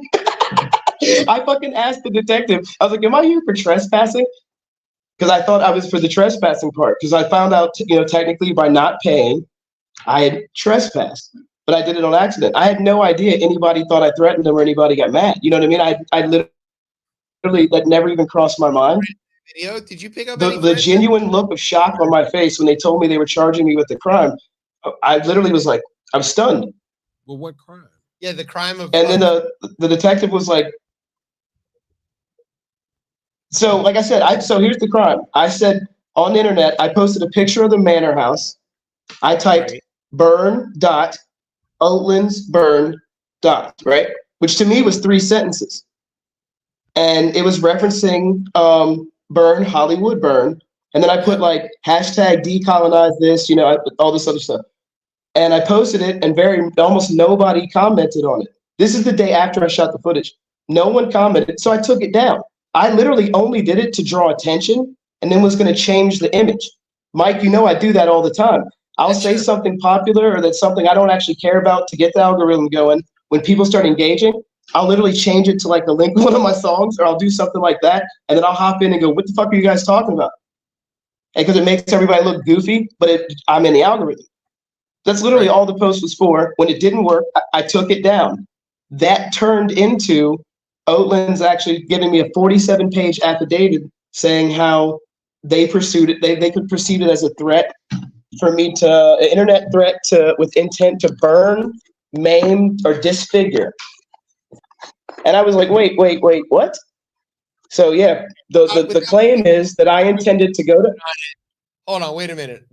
Just so we want to be clear, we're not taking sides in anything here legally or anything like that. And I don't pretend to be a lawyer or anything, but it does seem to the layperson like you were involved in art and free expression. It does seem that way. I mean, you did shoot literally a music video, you did write a song, and then you engaged in expression about said art forms. So I find it difficult for somebody to, consider that to be a threat. It seemed like the appropriate place to shoot a video making the point that you made in the song. Does that not seem fair? Seems pretty. We're talking about, chattel slavery and the profits thereof that are still sitting in front of all of us to see every day and somehow cope with and be okay. And you had I would say, poignant comment on that. And then you shot a video about that poignant comment. And I guess the beneficiaries of that despicable crime felt aggrieved. Am I mostly getting that right? That's actually only part of it. So the other part of it is people were being no. You have to. It gets better. It gets better. Apparently, because I've had public disdain for this place, and it's grown and escalated over the years. They believed that my words were literal, and if they weren't literal at the time, I was working up to it, an escalation quickly that would result in damage and or casualties. Because on this show, but I'm gonna go out on a limb and say you're gonna beat this charge 6 weeks from Sunday. That is the flimsiest fucking argument I've ever heard in my life. He was about to do something. But here's the thing. Here's the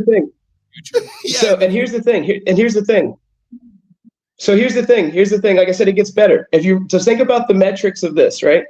My only public issue I've ever had with the place is the way they actually keep their business open. I didn't even know they charge admission, so that's new to me. But they do a lot of events there. Kids do cross country runs there. Yeah.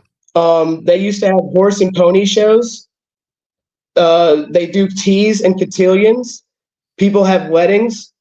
Yep. Like these things are normal.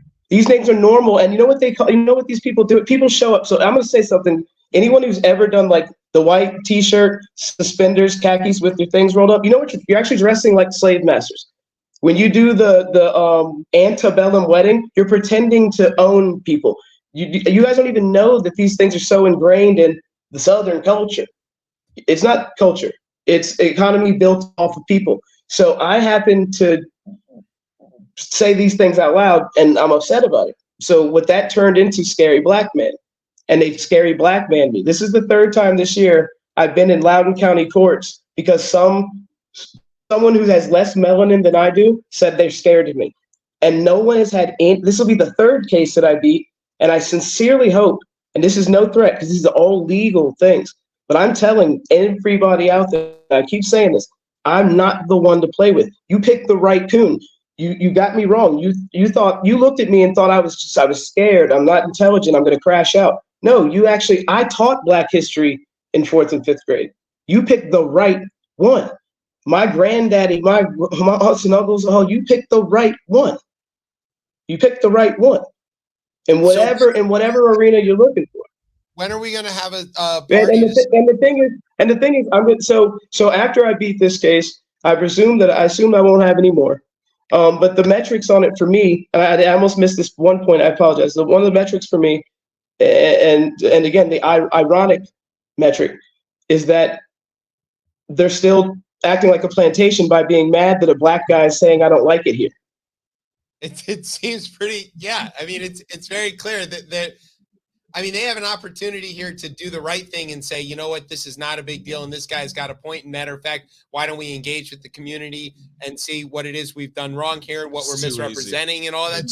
That would be easy, right? It's too easy. The opportunity is there. Here you've got somebody who cares about the cause, who knows about the area, who has some of the details of it. You could just as easily engage and say, look, the community has a responsibility to educate itself and to know about these kind of things. So there's actually, I don't know, there's a part of of my discovery I can't talk about right now, that the irony of what you just said, you guys don't even understand. There's actually like stuff I can't say that makes the case less frivolous. Well, let's just say hypothetically speaking, okay? Let's just say hypothetically speaking, someone involved somewhere in something thought they knew who I was, but happened to actually confuse me with someone else. Oh, well, it's difficult because and let's just hypothetically assume that some of the decisions made, part of the people's disdain or fear might have literally been based off of a misidentification. So here's what I like to do. When I like to build things, you know what I do? Like if I want to build something that's I like to build. I'm a contractor. I'll give you guys, and I'll leave you guys alone after this. When I'm building something that's structurally sound, you know what I like to do? I like to dig the ground until it's solid. I like to mark out my posts. I like to put things in concrete. I like to make sure everything is 90. I like to make sure everything's good before I build a wall, before I put a door, or before I put a joist, before there's any truss put down, before there's a gable, before there's any shingles. I make sure that I have not built my castle on a bed of sand. Right. Some people don't do that. So before we let you go, we just want to say one more time, go get the record. Go to Man Bites Dog Records everywhere you can. You can. I think we can pre-save. I think you can get it on Bandcamp. You can pre-order it. We're doing pre-orders. Yeah, which I did that already. And make sure you stream the record. Go out there and watch this record. Watch the Teeth video, by the way. Also, the last hip hop video that I was in, 140,000 views. So you're about to get some great press. I'm just saying, it happens. I'm kind of famous. I should have called your people to ask if I could put featuring, like Mike, and I didn't even think about that. Like, and now it's been uploaded. Now I can't change the RIAs. You know how it is. But like, yeah, if I was the thinking man, I would have done that. That's okay. We'll do it on the next one. So here's the one last question I have for you, Empuls, is when you beat this charge, are you going to have a great big party? And can we come there and film your next superstar music video, which will definitely make you go super viral? Yeah, the case is November 1st. There is going to be like a whole bunch of people coming to the case. If I beat it on the 1st, we're all going out to eat and everything. And if I don't get banned from Oatlands, I'm going back on November 2nd to shoot another video. There you go. Right. Look at but that. If I get trespassed from Oatlands, which I think is going to happen, I think they're going to drop the case, but then push to trespass me off the property, because I actually already said that I didn't mind doing that. The first thing I said to the police, if they'll just leave me alone and trespass me on the property, then they actually have nothing to worry about. I'll never go back. I don't know who works there. I didn't think about any of the people. I wasn't making a threat. That's the first thing I said. I actually offered that. So that doesn't sound like a guy that wants to hurt anybody, but whatever. So I think worst case scenario I'm looking at is they'll drop the charge, the whole case. They might trespass me, which like I said, I don't even fucking care. I'll sign it right now. But if I'm not trespassed, I absolutely will be paying yearly dues and going back until I sue them and I own the place. Hey, there you go. Because everybody, and then I give it to the NAACP and it's in the right hands, because this is all legal. I'm not threatening anybody. But this 2023, these people play with me too many times. And as far as I'm concerned, it's up for everybody. Like I reevaluated all relationships in the last like 4 to 7 weeks. It's up for everybody. Like everyone that came after me this year illegally, everybody that came after me frivolously, it's up for you. Like you know what? I never wanted to sue anybody, and then I realized that's the only way to keep some of you people off of me. So now I got a beast lawyer, and he likes eating cases. He likes it, bro. Like you guys don't get it. You keep coming at me. My man eats cases. He's hungry. So the next person that come at me, I'm gonna eat your food, man, legally. Like I'm taking your whole life, man. Like your house, you might as well just go ahead and start decorating it the way I wanted you to. So yeah, after this case, I'm coming for everybody, bro. Like that's how it works. And so if I feel like in the so studio, when you get all that so there will be a party. There will be a party. Trust me, there's gonna be a paperwork party. No, we're good. I'm saying no, but I'm saying to you, like right now between you and me, once everything in the case is public record and my whole year is public record, I want to come to you're the only person I trust to do this with. I want to come and have what we in the streets call a paperwork party at your place for all my cases all this year. You will not believe, once I get all my depositions, once I'm allowed to say everything, we'll do a paperwork party, and I will drive out to you, and we will have a time and a half. And then if I haven't seen you before, then that's when I'll be able to give you my hug. But yeah, wait till our paperwork party. You're not going to believe the sheriff. The sheriff out here wants me dead or in jail, bro. You're not going to believe the year I've had. Like I cannot wait for the paperwork party. And Slim's going to lose in like 14 days. So soon. Good for them. So yeah, right. that's when the party will be. All right, here's what we're gonna do. One more time. Where can everybody get the record? Man Bites Dog Bandcamp. Man Bites Dog Records Bandcamp, and Man Bites Dog Records YouTube page. Man Bites Dog Records Instagram for all the specifics on other things. For this project, for this project. All right, we're gonna take a break. We're gonna let you go get some rest because you got a case to beat. We're gonna follow up with you in a few days. Make sure that you are good and safe and happy and dancing on that mountain of paperwork. We're going to take a break. You are listening to Chip Chat on Beltway Radio and beyond. The Democrats are a party of pedophiles. They support grooming children. Even Joe Biden, the president himself, supports children being sexualized and having transgender surgeries. Sexualizing children is what pedophiles do to children. MTG, Megas MVP. MTG, Megas MVP. MTG, Megas MVP. MTG, Megas MVP. Democrats get back. Boom. Reporters even get slapped. They spreading all these rumors cause Marjorie be spitting big facts.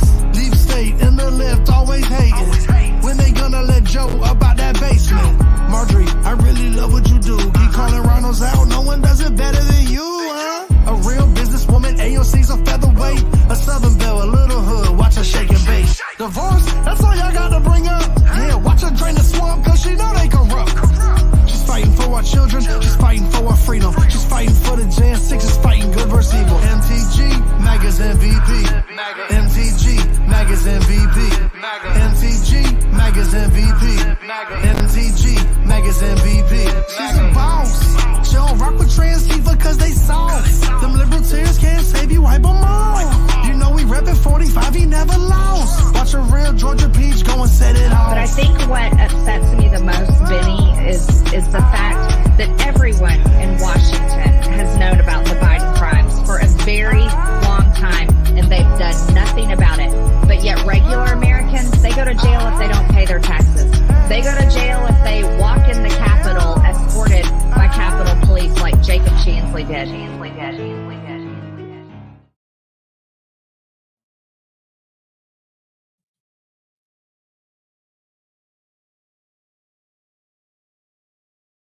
I'm sick of all these witches and warlocks. You're full of shit. Pumpkin possums, I'm sick of it. You keep interrupting me. And all of it's lies.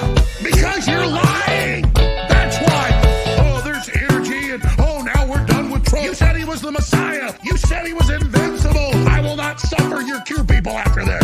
I knew what you were day one. I know what you are now. Witches and warlocks, you're full of shit. Pumpkin possums, I'm sick of it. You keep interrupting me. And all of it's lies.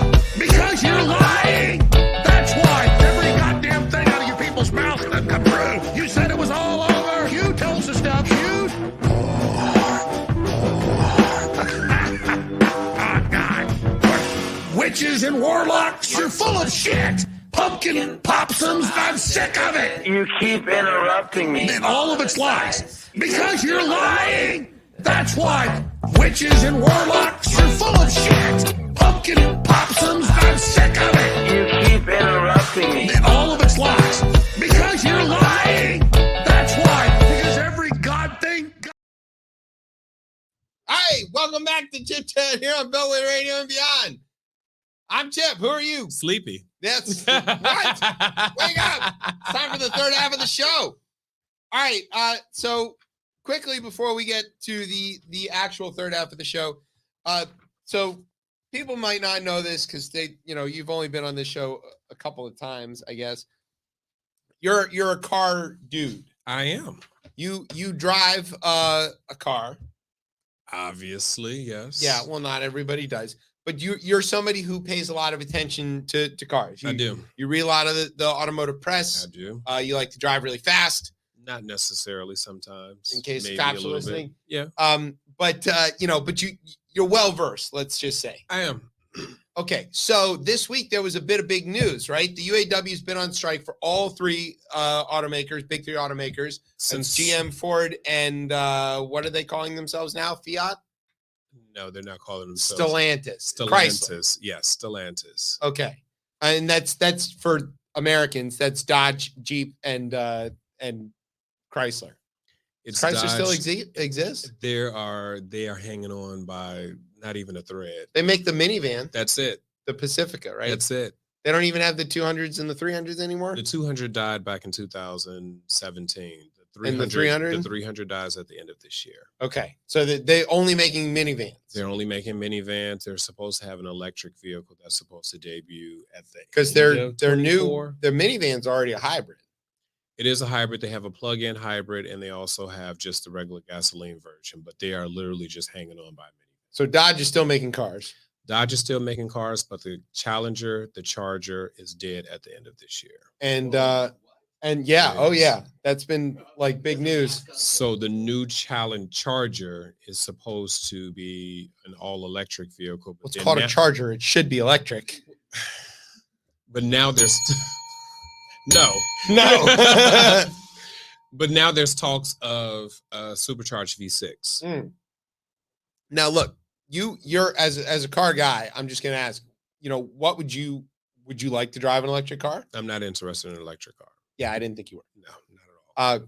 Would you? Well, okay, we could get into that for days. However, the big news is that Ford, the maker of the agreement, electric SUV Mustang, which is an interesting sentence to say. It's more of a station wagon, but I mean, listen. Idris Elba drives it apparently in the commercials. He does.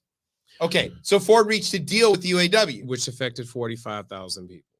That's a lot of people. That is a lot of people. This seems to be something that is good. We shall see. It's a tentative agreement. It hasn't been voted on yet, but they're all going back to work tomorrow.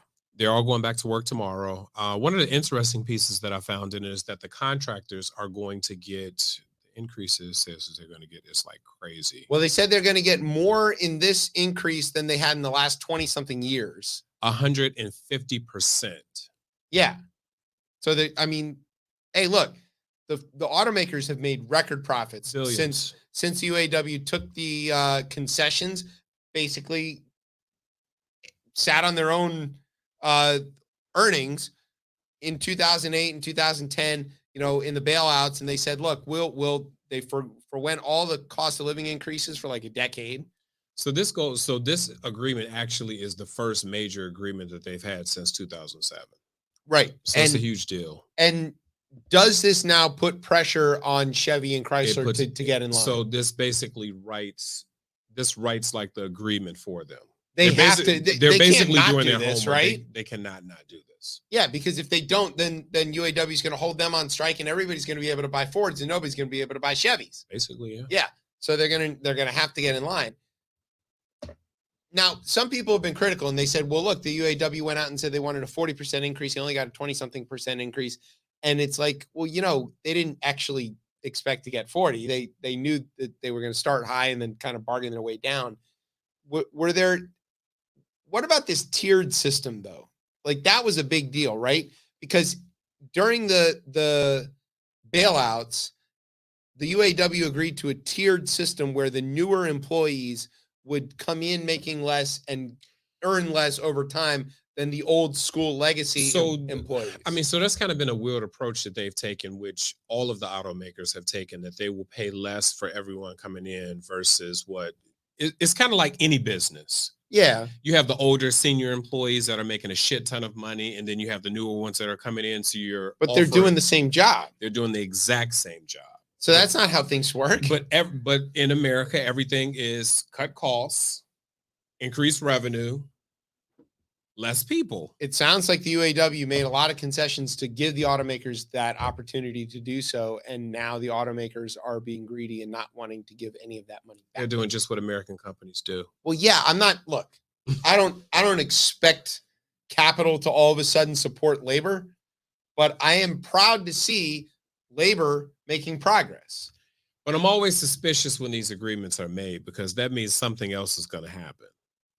Like what? You don't just make more cars? No, you don't as a company agree to these type of increases and say, you know what, fuck it. I'm just going to go ahead and just pay everyone more money. Yeah, no, they agreed to it under duress. And they agreed to it under duress if they didn't agree to it, they were going to make no money. They're going to make no money, but there is some type, trust me, within the next 2 years, is going to be some type of massive change. Well, the big thing that the UAW got in the Ford agreement that has never been earned before is the ability to strike over plant closures. Yes. So let's say you work at the Ford plant that makes Broncos. Yes. And they are about to shut. It's located right outside Detroit. That's true. That's why I picked it. And you find out that they're about to cut production or close the plant that makes, I don't know, the Mavericks. Which is a hot selling vehicle. Yeah, but it's a dumb little truck. It's not a dumb little truck. It is a hybrid and it is very efficient and it does what it's not a truck. I don't like it. Whatever. Okay, so you find out your buddy who works on the Maverick line is about to lose his job. Yes. You over at Bronco Land could be like, that's it. We're striking until you protect his job. Fair. That's economically not viable, but it does mean that you've got the company by the balls. That Ford agreed to it must have meant that they were really desperate to get back into production. And that this stand-up strike thing that the UAW figured out this time, it wasn't just like, we're going to shut down everything all at once. It was targeted, specific. We're going to shut this, then we're going to shut that. We're going to turn up the pressure as it goes. So they shut down specific hot-selling vehicle lines. Yeah, and they did it in ways that like part suppliers were less affected and other kinds of it was pretty brilliant. I've never seen labor move like this. And I love seeing that. They were very strategic about it. I think it's great. Speaking of great things, here's a new segment. It's not a new segment. It's a recurring segment. It's called Stupid Republican Trends. Oh, here we go. Okay. Now the former guy, he's in a lot of legal hot water, as we've talked about, right? All of his dominoes are falling. Everybody's flipping. Yes. Yeah. Well, he's in other hot water because he's in many, many, many legal challenges. So on Monday, he filed like 900 briefs trying to get out of all of these things. And these are some of these wild things. Most of them landed minutes before the midnight deadline. Lawyers for Trump claimed that he was a victim of political persecution by the Biden administration. They called the charges against Trump legally defective and vague, which is exactly how most people describe the Trump administration, and said the indictment should not link him to the violence of the January 6th. This is just about that one indictment where he, fomented an insurrection. Should not link him to the January 6th attack because he is not charged with inciting that particular riot. Quote, because the government has not charged President Trump with responsibility for the actions at the Capitol on January 6th, allegations related to those actions are not relevant and are prejudicial and inflammatory. Therefore, the court should strike these allegations from the indictment, wrote nominally defense attorney Todd Blanchett, John Lauro, and Emil Bove. And who are these people? Some made up shit. Are they actually lawyers? Maybe. I don't know. Quote, the indictment must be dismissed because it seeks to criminalize core political speech and advocacy that lies at the heart of the First Amendment. Good try. Where they get these lawyers from? So we talked about that a lot on the show, that like in the beginning he had like real lawyers, and then as time has gone by and he's either not paid them or lost cases. So it's kind of like Kim Kardashian being a lawyer. Yeah, It's well, very she much the tried to same pass thing. the bar. I don't Did think she did. I don't know. She did try to pass the bar. She tried. I know she tried, but it's very easy in California to become a lawyer. Yeah, easier.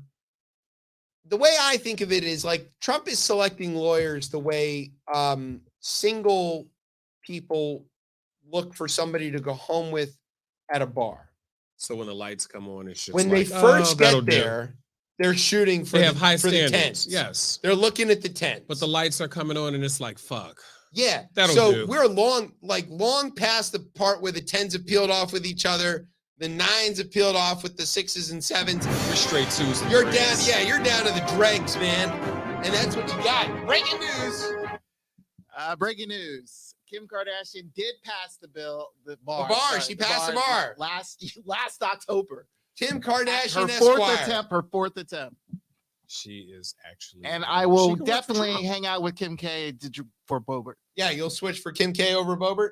Yeah. Yeah, okay. Well, that's good. It's Then good her to know you over have on standards. her bar. With my Johnson. I think she's a little older. Is Kardashian older than Boebert? She's 41. She's in her 41. 40s. Yeah. No, she's 42. But she's not a grandma. She And Boebert is. She may be a grandmother. She just swallowed him earlier. Oh. Talk into the microphone when you say that. Listen. Speaker Johnson. All right. This one is called Gag Me with a 10K Spoon. Really? Yeah. A New York judge on Wednesday fined Donald Trump $10,000 for violating a gag order in a business fraud lawsuit. This is up in New York, where Judge Arthur Engoron was like, you can't keep insulting my staff. If you do it, I'm going to throw you in jail. Where does this $10,000 go? It goes to the court. Like they get to use it for like smoothie machines and shit. Like whatever they want. I don't know. But the important thing is that he put Trump on the stand. So he's got Trump in court. Trump is sitting there in court. It's a Tuesday. A Tipsy Tuesday? Yeah, he's going up on a Tuesday to court in New York for fun. He doesn't have to be there. I want to be so clear about this. He doesn't need to be in that courtroom. He's not legally required to be there. Give up the spotlight. But he keeps telling everybody he's required to be there, even though he is very definitely not required to be there. So he's there. And he has been going out like every break to the reporters, right? And to talk to them. And he goes out to the reporters and he goes, the person sitting next to the judge is very, very partisan, very corrupt. She's partisan, and I don't like her, and I hate her, and I saw a picture with her and Hillary, and she's partisan. And the judge was like, hey, motherfucker, didn't I just tell you not to say anything about my clerk or the rest of my staff? If you do, you're violating the gag order that I placed on you last week. Get on the stand. So he puts him on the stand, and he goes, who were you talking about when you said the person next to me is partisan? And he goes, I was talking about Michael Cohen. He's really partisan. Nobody likes him. I've never even heard of him. He was only my lawyer for like 20 years. Never heard of him. And the judge is like, no. You're under oath. Who were you talking about? Were you talking about my clerk? Never heard of a clerk. I don't know what a clerk is. You're a clerk. And then the judge is like, I'm not buying it. 10 grand. If you do it again, I'm going to throw you in fucking jail. Too funny. So Trump goes and sits back down. And his lawyers hurl some ridiculous motion. How do you know that he was talking about your person, your clerk, and not Michael Cohen or whatever? And the judge is like, I'm very protective of my staff, as I believe I should be. I don't want anybody killed, which he's very legit about, because Trump's people keep trying to kill people, like Pence. And he goes, if you do it again, it's going to be worse. Haba and the other Trump attorneys argue that Trump was clearly talking about Michael Cohen in his out-of-court comments, noting that reporters in the hallway were asking for Trump's response to Cohen's appearance in unrelated political events, not about any court personnel. After the dust up over the gag order, Trump's lawyers made a long shot request for the judge to cut the trial short and issue a directed verdict, but the judge rejected the motion. With that, Trump got up and stormed out of the courtroom muttering, "I'm leaving," because he doesn't have to be there. What a fucking baby. He could have just wrote me a check for 10 grand. You? Me? He can't write you a check for 10 grand. He doesn't have 10 grand. Empuls is better at being in court than this fucking guy. Like, what the hell, man? We're going to skip the bit where Virginia got a huge pile of money from the infrastructure law to upgrade our electrical grid that the governor, Glenn Youngkin, definitely took credit for despite railing against the infrastructure law. But our two Democratic senators, Timmy and Mark Warner, delivered. There you go. Okay. On to the important stuff. The NCAA has a conspiracy against Michigan and all good people who support it. Oh, here we go. The facts remain that we didn't do anything wrong. And anybody who says we did, they better find some fucking proof or receipts or shut the fuck up. Go blue. That's right. On to the next conspiracy against Everton. Further evidence of the vast global conspiracy against me personally. Oh, this is going to be interesting. Let's talk about it. Yeah. So all of the teams that I root for end up having stuff happen to them that they didn't either actually do or was like perpetrated against them. Example, the Orioles were forced into a bye and lost all their momentum and therefore out of the playoffs when they should be about to be playing in the World Series on Friday. Brian, any argument? No argument there. Right. See? And Brian knows. Okay. So Michigan, definitely not stealing signs. And if they are, it's just because they're really good at their job and they know how to fake look news. Yeah. Shut up. You're part of the conspiracy.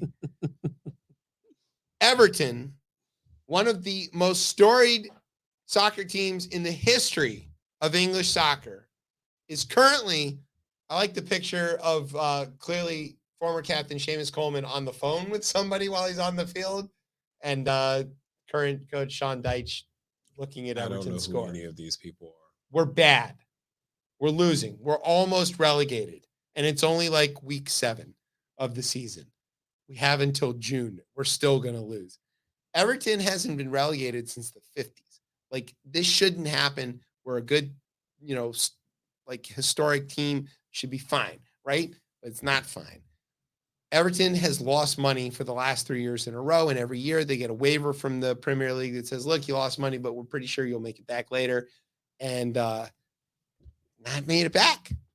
So what's next? What's going to happen is if they can't show that they can make a profit or like be fiscally responsible, they're going to get a 12-point deduction off their total points at the end of the season, which means we might be negative points. We already don't even have 10 points. And even if we win like several more games, that'll mean we're going to get relegated. So this doesn't have to happen. Premier League doesn't have to do this. They've got an independent like board investigating this or whatever. They're not that independent. And they're all run by fucking Liverpool, which is like, okay, to put this in words you might understand. Yeah, because I don't know what any of this shit means. My team is the Washington football team, except it's Everton. Okay. And Liverpool is Dallas. Okay. Okay.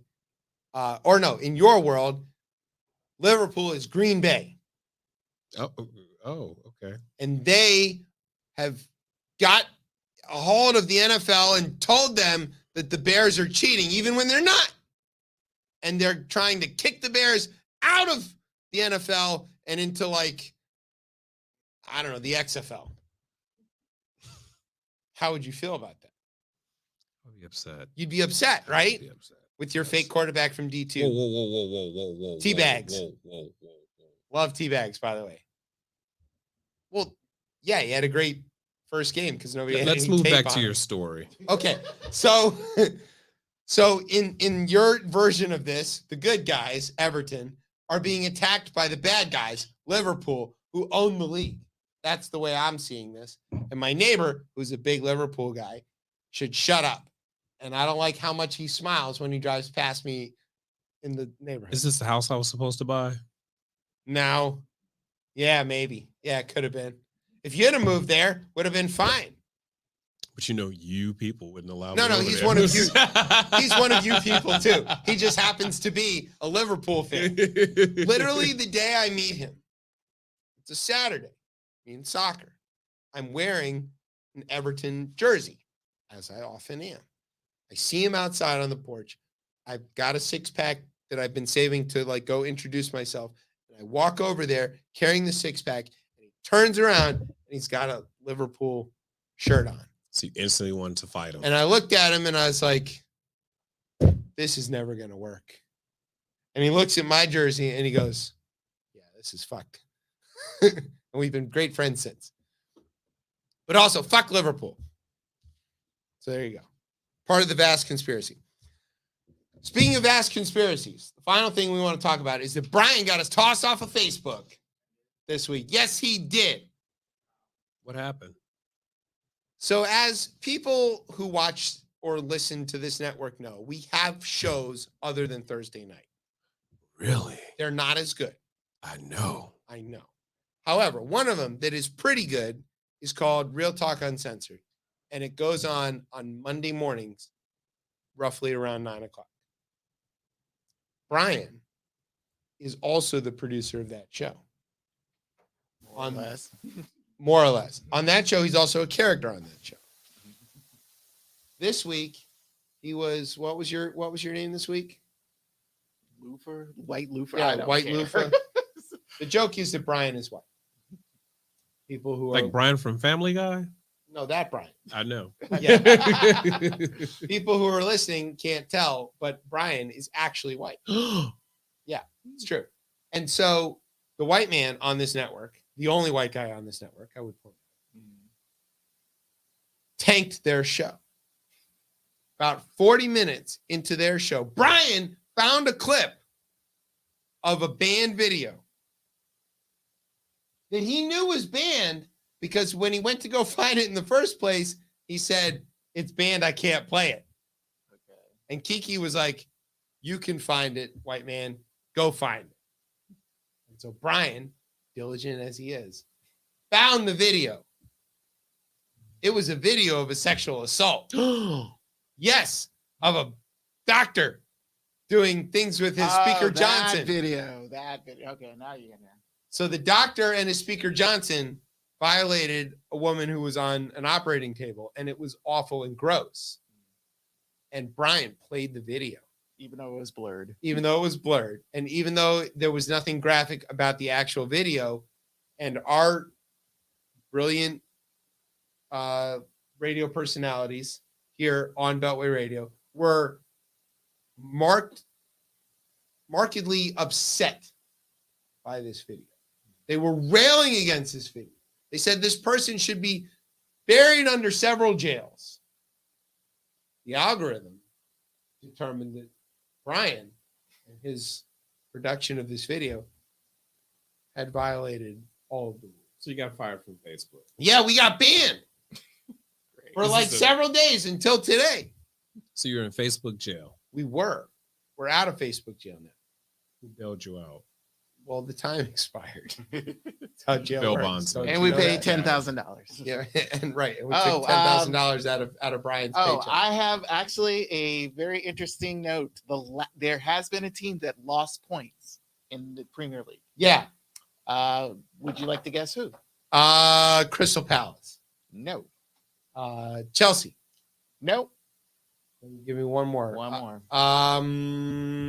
Is it a big team? Kind of, sort of, but kind of, sort of. Okay. West Ham United. No. Portsmouth. Yes. Garbage. And it was on March 2010. They became the first Premier League club to lose. They lost 9 points. That probably relegated them. Yes. So yeah, Portsmouth sucks. Whatever. Nobody cares about Portsmouth. Brian doesn't even care enough to learn how to pronounce it.